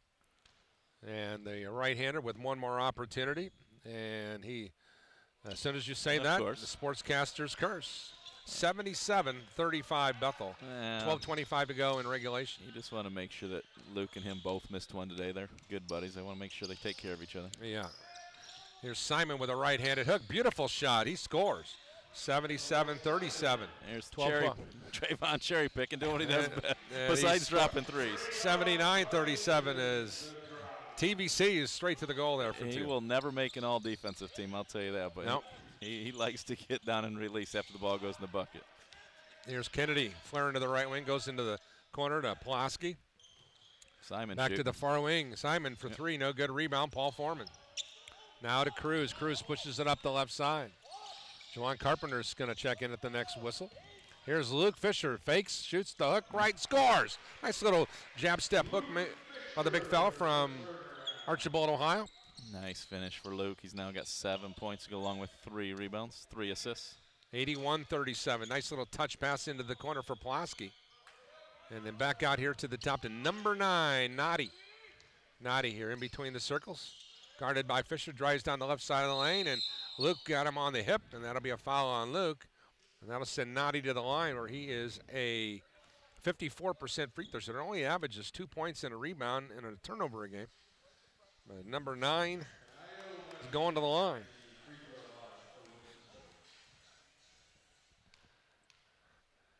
Free throw on the way. Good. 81-38. First free throw of the half for the visitors from Windsor. They're now 7 of 7 from the line. Fisher checks out. Carpenter back in. So on the floor, it's Foreman, Carpenter, along with Cruz. Also, Cam Chad just checked into the contest now. He'll be out there with Covington. The free throw off the mark, and with the score being 81-38. It'll be BC basketball in the half-court set. Here's Carpenter on the right wing, gives it over to Cruz. Cruz drives. Oh, nice little hesitation moves. Finds Chad. Three-point shot, circles in and around the cylinder, and tracking it down is Simon. Simon shake and bakes on Foreman. Jump pass out here to the right side, now to Noddy, and Noddy tracks down the air pass. Here's Chad trying to dig in defensively. Nice job by Cam, the former Southmont Mountie. Now back to the top now. Here's Pulaski. Pulaski goes left side now. Simon, guarded by Cruz. Drives, jump pass here to the right side now. Noddy with a shot, good. 81-41. Noddy's second triple. He's got 9 There's points. a whistle, offensive foul called on Paul Foreman. And with 10:20 to go, it will be University of Windsor basketball. Turnover number 10 on the The Pilots. official here to our immediate left just blew his whistle, Coach. So just want to make sure that it does have a P in it. That it does happen every once in a while. I'm just going to tell him, take that thing back to Dick's or Dunham's and get your money back, young man. They sold you a bad one. Here's Noddy over the timeline now to the deep right corner. 3 on the way off the rim on the offering by Anthony Zerbner. Cruz left side now to Covington. Trayvon to the goal for 2, and he scores. Oh, and he blew his whistle. Yeah, he heard me. 83-41. Said, I got you, Coach. TVC to the goal. As Ryan Lightfoot's going to make changes. He's going to call on Luke Fisher. I think he's going to come in for Paul Foreman, and Paul will get a break. Paul asking Jason Enrique, hey, why did you call that foul on me last possession? Jason gave him an explanation, and Paul said, okay. The free throw good by Covington. Covington, who came into the ballgame, Mark, only 3 of 7 at the line. Yeah, finishes there. Now it's 84-41. For someone whose plays is, oh, here's a drive down the lane and a score for Kennedy as he goes high over Luke Fisher. He wanted to posterize Luke, but settled for the. Probably could have called the foul on Luke. Yeah. But yeah, for somebody who plays as much as Trayvon, he's got to get to the line more, and he has to shoot better than. Cruz with a pull-up 17-footer from the left side. Picture perfect, 86-41. Pilots. Cruz 43, excuse me. 20 points, 10 rebounds, 8 assists. There's a three-point shot from the far wing by Simon. Cam Chad cross courts it now to Cruz. Cruz jumper way off the mark. Rebound on the far side by Noddy. Over here on the right side, Polinato for 3. No good. Rebound Chad. Cam will push it up the left sideline. Cam on the left wing, shake and bakes, flares to the far side. Wrapper out here to Fisher. Fisher to a 2-man game with Chad. Chad back to Luke, give and go, they score. Nice little 2-man game by Chad and Fisher. And Luke, the recipient of a picture-perfect pass, making it 88-43. Yeah, Travion, and Juwan were just watching on that possession. A little 2 on 5. Here's a 3-point shot from the far wing, no good from Zerbner. And then Kennedy scores the easy pass. Now here's Juwan Carpenter. Losing 88-45 ball game. Back the other way, 3-point shot on the way, good for Zerbner. Make it 88-48. 8:28 to go. His third triple he now has 11s. That's 3 Lancers in double figures. Cam Chan goes to the left elbow. To Covington, back to Carpenter out of Cruz on the right wing. Cruz, jump pass to Juwan travels, and then had a shot packed away by Thomas Kennedy. And he came down and elbowed Planato in the head accidentally. That'll do it for Covington on the day. That'll do it for Cruz on the day. I think you can look at their totals now. So Cruz heads out 9 of 17, 1 of 4 from behind the line, 20 points, 10 rebounds, 8 assists. Trayvon, 7 of 15 from the floor. So he's 2 assists shy of a triple-double? Yep. Really only 1 because they gave Luke the little, well, that wasn't really an assist by Trayvon. I can't say that. Covington has 17 points, 1 rebound, 1 assist. Here is a jump shot by Kyle Hartman from the left baseline. Good, making it 90-48. Hartman becomes the 5th pilot in double figures as he has 10 now. Luke's sitting at 9, so we'll get Luke one more bucket here. You get 6 guys in double figs. Ball on the far side now, Henderson. Skip pass into the right corner. The 3-point shot off the rim from Herkmans. About the left court quickly now as Kyle Hartman overthrows his intended receiver. As Luke Fisher was doing a little skinny post route, and the quarterback just overthrew him, pass incomplete, and with 7:34 to go in the ball game. It's a 90-48 Bethel lead, and we'll be back with more right after this brief timeout. Pilots en route to their potentially their 2nd game in the hundreds this year. The last time was the game against Waldorf where they beat them 105-51 back on the 2nd of November. There's always a moment of truth where I say, look, it's either put up or shut up. And it was time to put up. I had crossed that thin line. It was 100+ degrees. We were hot. We were on fire. We were yelling our hearts out. You could feel the intensity rising. Even in our tiredness, even in our weakness, even in our pain, we continue to push.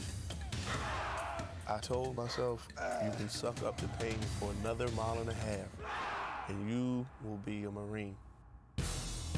Not many people believe that I could do it. I don't know where I got the energy from. I don't know where the pain went to. But all I know is that I had what it took. I am a United States Marine. PFC Darrell Willis serves his country as a Marine. Will you? Visit Marines.com or call 1-800-MARINES. The few, the proud, the Marines. Welcome once again here on Regional Radio Sports. Glad you could be with us here today. Thank you very much, Charlie Shepard, for the delivery of the stats. We'll get some looks from Coach Gardner, but over the timeline now. And then the ball's deflected into the forecourt, over and back. It was deflected. Well,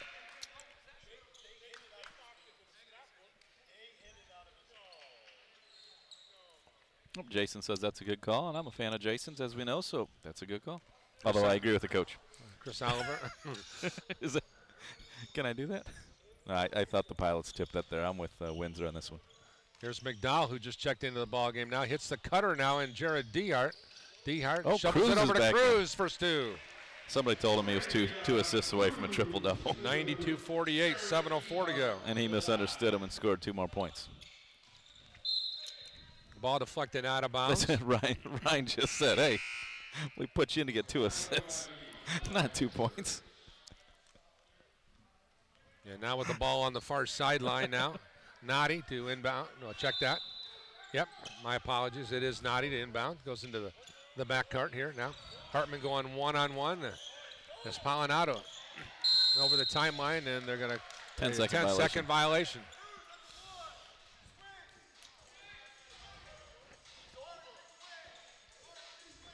It's an interesting call because by the time the whistle blew, he had already crossed half court, but there was 19 on the shot clock, so just a late whistle.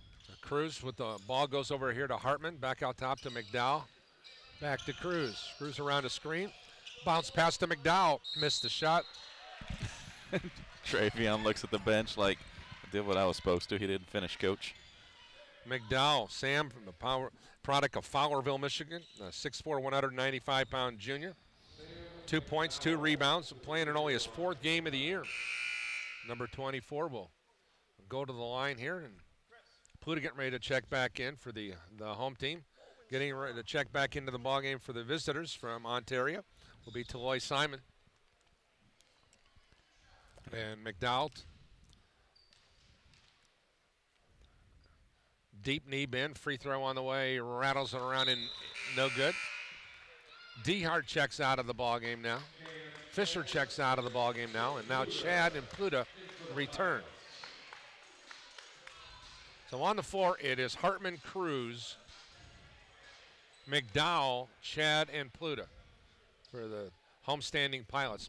McDowell's second free throw is an air ball. Ouch, that's embarrassing. Boy, Coach, that's something that just, I remember Cruz had one in one game.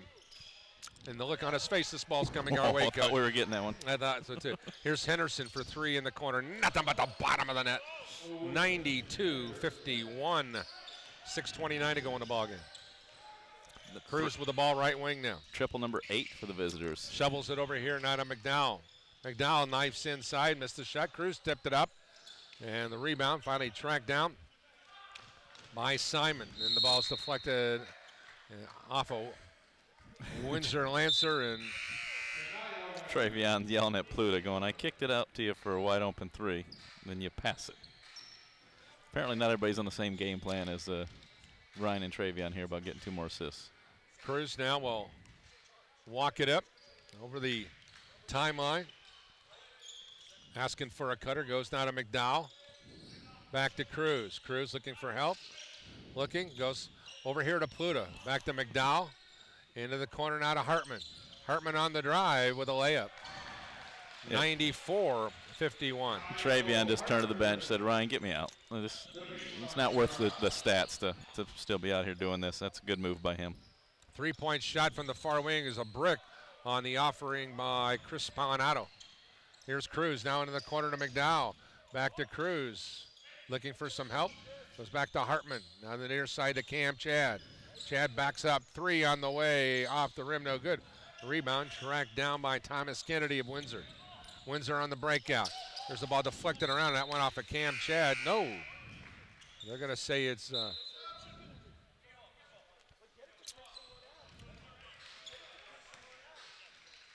Chris Oliver coaching up a storm here in front of our vantage point with St. Joseph's High School product Thomas Kennedy. And he's right. He's saying, what's he going to do even if he catches that? You know, and Paul, I've said that with you before when we've called games that, you know, maybe the smallest player on the floor dives the basket, and even though they're open, there's really no point in throwing the ball because they're going to get collapsed on by a bunch of bigs. And so you have to ask your players, you know, what are they going to do when they catch that? Think about who you're throwing the ball to. Hartman now over the timeline, now into the forecourt. Goes out high now to Pluta. Pluta with the triple way off the rim. That was a brick. Rebound, Thomas Kennedy. Kennedy now over the timeline now for the Lancers. Oh, my. Over and back him. Naughty. I think he's still dragging that back foot yes, there. Yes, he was. Going up high now here to Herkmans. Pass inside deflected. Dehart with the deflection. Dehart on the breakout. Bounce pass to McDowell for 2. 96-51. 4:48 to go. That's assist number 23 for the Bethel Pilots today. Turnover number 30 for the Windsor Lancers. Here's Owen Henderson on the right wing. Goes deep right corner. And now here to Herkmans. Inside of the low post. Back out high now. Henderson for 3. It's an air ball. And it'll be BC basketball. As checking back into the game now will be Anthony Zerbner. And checking out is Pim Herkmans. Lake Huron product. Getting some coaching up here by Chris Oliver right now. I like that. A lot of coaches shut down in 35-point games, 45-point games. Here's a ball deep left corner now. Dehart stops, looks, comes back to Pluto on the left wing. Back to Cam Chad. Chad inside to McDowell. He powers to the goal, missed it. Rebound tracked down by Thomas Kennedy of Windsor. Up court quickly. Ball deflected into the hands of Zerbner. And finally stolen away. Over here on the near side, Chad hits the trailer, McDowell, and he goes in and he hits the deck hard. Plutus to the goal and scores the layup. 98-51. McDowell tried to posterize the Lancers. Here's a drive inside and a score for McDowell's Chris going to have to Palinato. come out. And good sportsmanship there as Kennedy came over and said, are you all right? Sam went up for the one-handed posterized dunk. But if you get the wind knocked out of him, got ribs or lower leg, but man, he landed bad. Hit the deck hard and at the line here to try to complete the old-fashioned three-point play is Polinato. Couldn't get it to go. 98-53.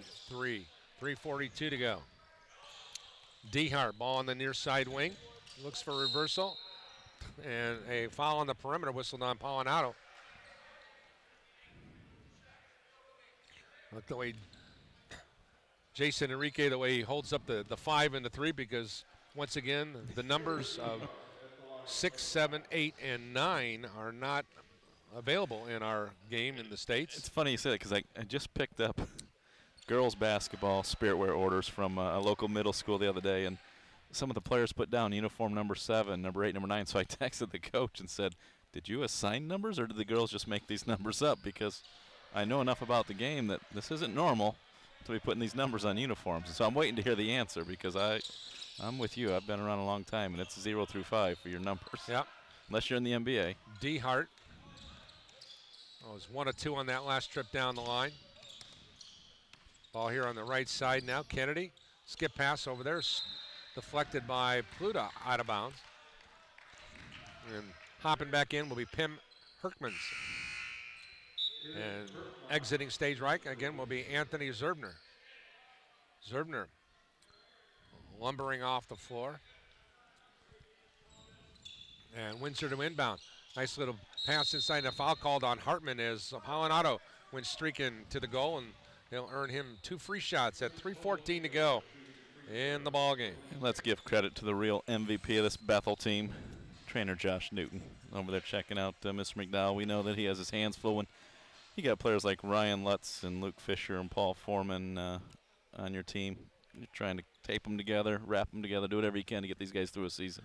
The look on Steve Carey, assistant coach at University of Windsor's face after the free throw miss by Chris Polinato really says that all. He just buried his hands in his face as he missed 2 free throws right there. And that's been a tough road to hoe. This team has been a championship coach his entire career. Here's Dehart. Shot way off the mark, a rebound, tracked down by Thomas Kennedy. Gives way now to Polinato. Over to the right side now to Noddy. Into the corner. Henderson rattles home the triple. Making it 99-56. Henderson now with 6 points. He is now 2 of 9 from three-point range. Dehart with the drive, shovels it to Pluta, and he spins the wrong way. Stolen away. Noddy hits the trailer, running one-hander, good for Thomas Kennedy, making it 99-58. Kennedy with 14. This game finishing much like it started, sloppy. Here's Carpenter at the top, goes left side now to Cam Chad. Chad comes out high now to Pluta. Pluta goes now to Kyle Hartman. Hartman at the free throw line. Bounce pass to Pluta for the layup, and the Pilots have reached the century mark for the 2nd time this year, making it 101-58. Nice afternoon for Hartman. 12 points, 7 rebounds, 4 assists now. Ball here on the right side now. Polinato hands it off here now to Noddy. To the top, triple on the way, well off the mark from Pim Herkmans.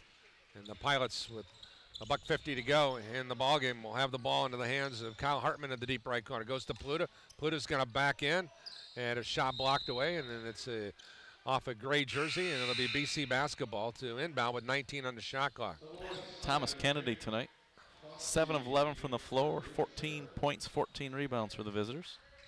Kennedy averages 9 points, 5.5 rebounds, 1.5 assists, and 1 turnover. Now checking into the game will be Patrick Bowes, 6'7", 200-pound sophomore from Bell River. He's from Ontario. Here is Pluta. Travels, comes back out high now to Chad. Cam Chad, pull up 20-footer, no good. A rebound again, Kennedy. Kennedy's a promising looking prospect, coach, only a freshman, 6'9", 220. He's got a good sized body, and he understands the game. Here's a near steal by Pluta.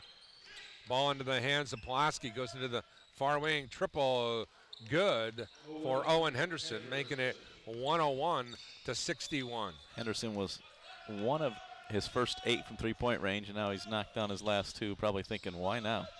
Dehart left wing, still on the dribble, finds Cam Chad streaking to the goal.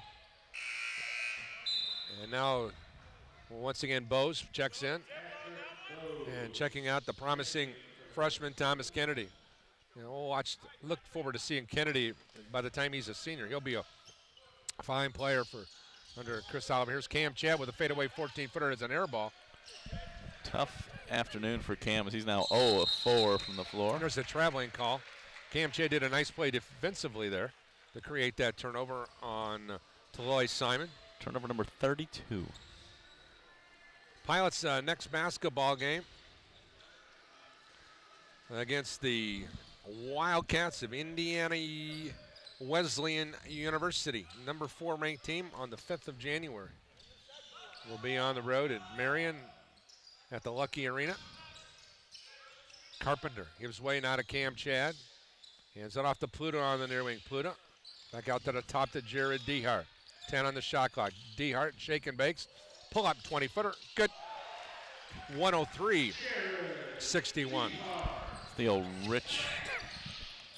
It was the step back there, the Reggie Miller step back. It wasn't the Dirk Nowitzki? No. Okay.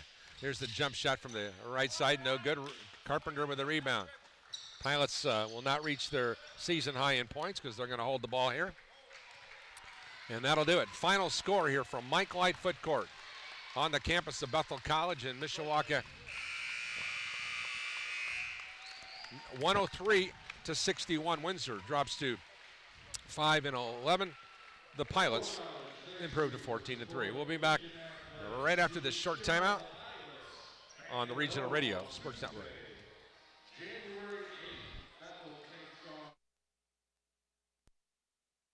They came from every corner of the country, from small towns and big cities, but they all shared one thing in common. They belonged to a family called Marines, a tough and determined few dedicated to protecting everything we hold sacred. And still, they come. Celebrate the history of those proud few who have earned the title Marine. Every day, the men and women of the United States Marine Corps demonstrate their commitment to defend the American way of life. Since 1775, wherever the mission takes us, we always remember the land we call home. As Marines, we take a stand for our nation, for us all. The few, the proud, the Marines. This is boot camp. This is the real thing now. You've never done anything so hard in your life. You don't understand how you can finish. It takes inner strength and desire to become a Marine. When I finished, I was like, I did it. The moment I will never forget is when this drill instructor that I admire so much comes up to me and said, "Good morning, Marine." PFC Summer Volkman became a Marine. Can you? Visit Marines.com or call 1-800-MARINES. It's pouring rain. It's real dark outside. Your heart starts beating really, really fast. You've never done anything so hard in your life. This is boot camp. This is the real thing now. It's such extreme pain, you don't understand how you can finish. I began to feel that there was no way I was ever going to have my title, U.S. Marine. It takes special inner strength, courage, and desire to do this. I was just thinking, I'm so close. I'm so close. And when I finished, I was like, I'm done. I did it. The moment I will never forget is when this drill instructor that I admire so much comes up to me straight in front of me, put her arm on my shoulder and said, "Good morning, Marine." PFC Summer Volkman became a Marine. Can you? Visit Marines.com or call 1-800. Welcome back here on Regional Radio Sports. College football update score. Here's Coach Mark Gardner. I'll let him do the honors. Clemson Tigers 16, the Fighting Irish 3. Minute 44 to go in the first half. Okay, a lot of time to play though. Let's keep this one positive. All right, the largest lead. The University of Windsor had their largest lead at the 1948 mark when they scored the first field goal of the basketball game. Bethel's largest lead of the ball game was 47 with 3:52 to go in regulation. Score was tied twice. Lead changed hands one time. Taking a look at this, Pilots had a 47-22 lead at the intermission.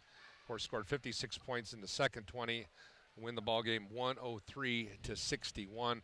Taking a look at some of these team numbers before Coach Mark goes over the individuals. Windsor, 22 of 60 from the field, 36%. From beyond the arc, 10 of 38, 26%. From the charity stripe, 63% on 7 of 11 shooting. They ended up with 6 offensive rebounds and 32 defensive for 38 overall. Bethel 41 of 86 after a really terrible shooting start. Finished shooting 47%. From beyond the arc, Pilots woeful, 28%. 8 of 28 overall. They shot 28 3-point shots, only made 8. Pilots just very average at the line, 13 of 18, 72%. Here's the key stat, I think, of the ballgame, Mark. Bethel had 17 offensive rebounds, 34 defensive. They won the rebound war 51 to 38. 19 fouls whistled on Windsor. The Pilots were whistled for 18 infractions. 24 helpers for Bethel compared to 14 for Windsor. 32 Windsor turnovers, Bethel with 15. 1 block shot for the Pilots. That moves them up to 10 on the season now. Windsor had 5.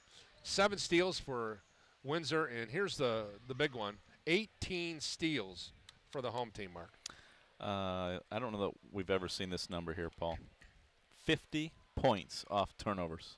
50 points Thanks off to turnovers. our two post-game guests here being at the point of that press. 50 points off turnovers. Let's get some thoughts here from Trayvon Covington and Travion Cruz. TVC's numbers, 7 of 15, 2 of 6 from long range, 1 for 1 at the line. Good to see him get there. He ended up with a rebound, 17 points and assist, a block shot. And the key thing about that one I love, the best important stat, 0 turnovers. It's hard to get rebounds, though, when you're cherry picking for the break. Okay. But go ahead, T. I mean, when you got Paul Cruz down there who's leading the rebound, you just got to take off. Know your role, just right? play. I got you.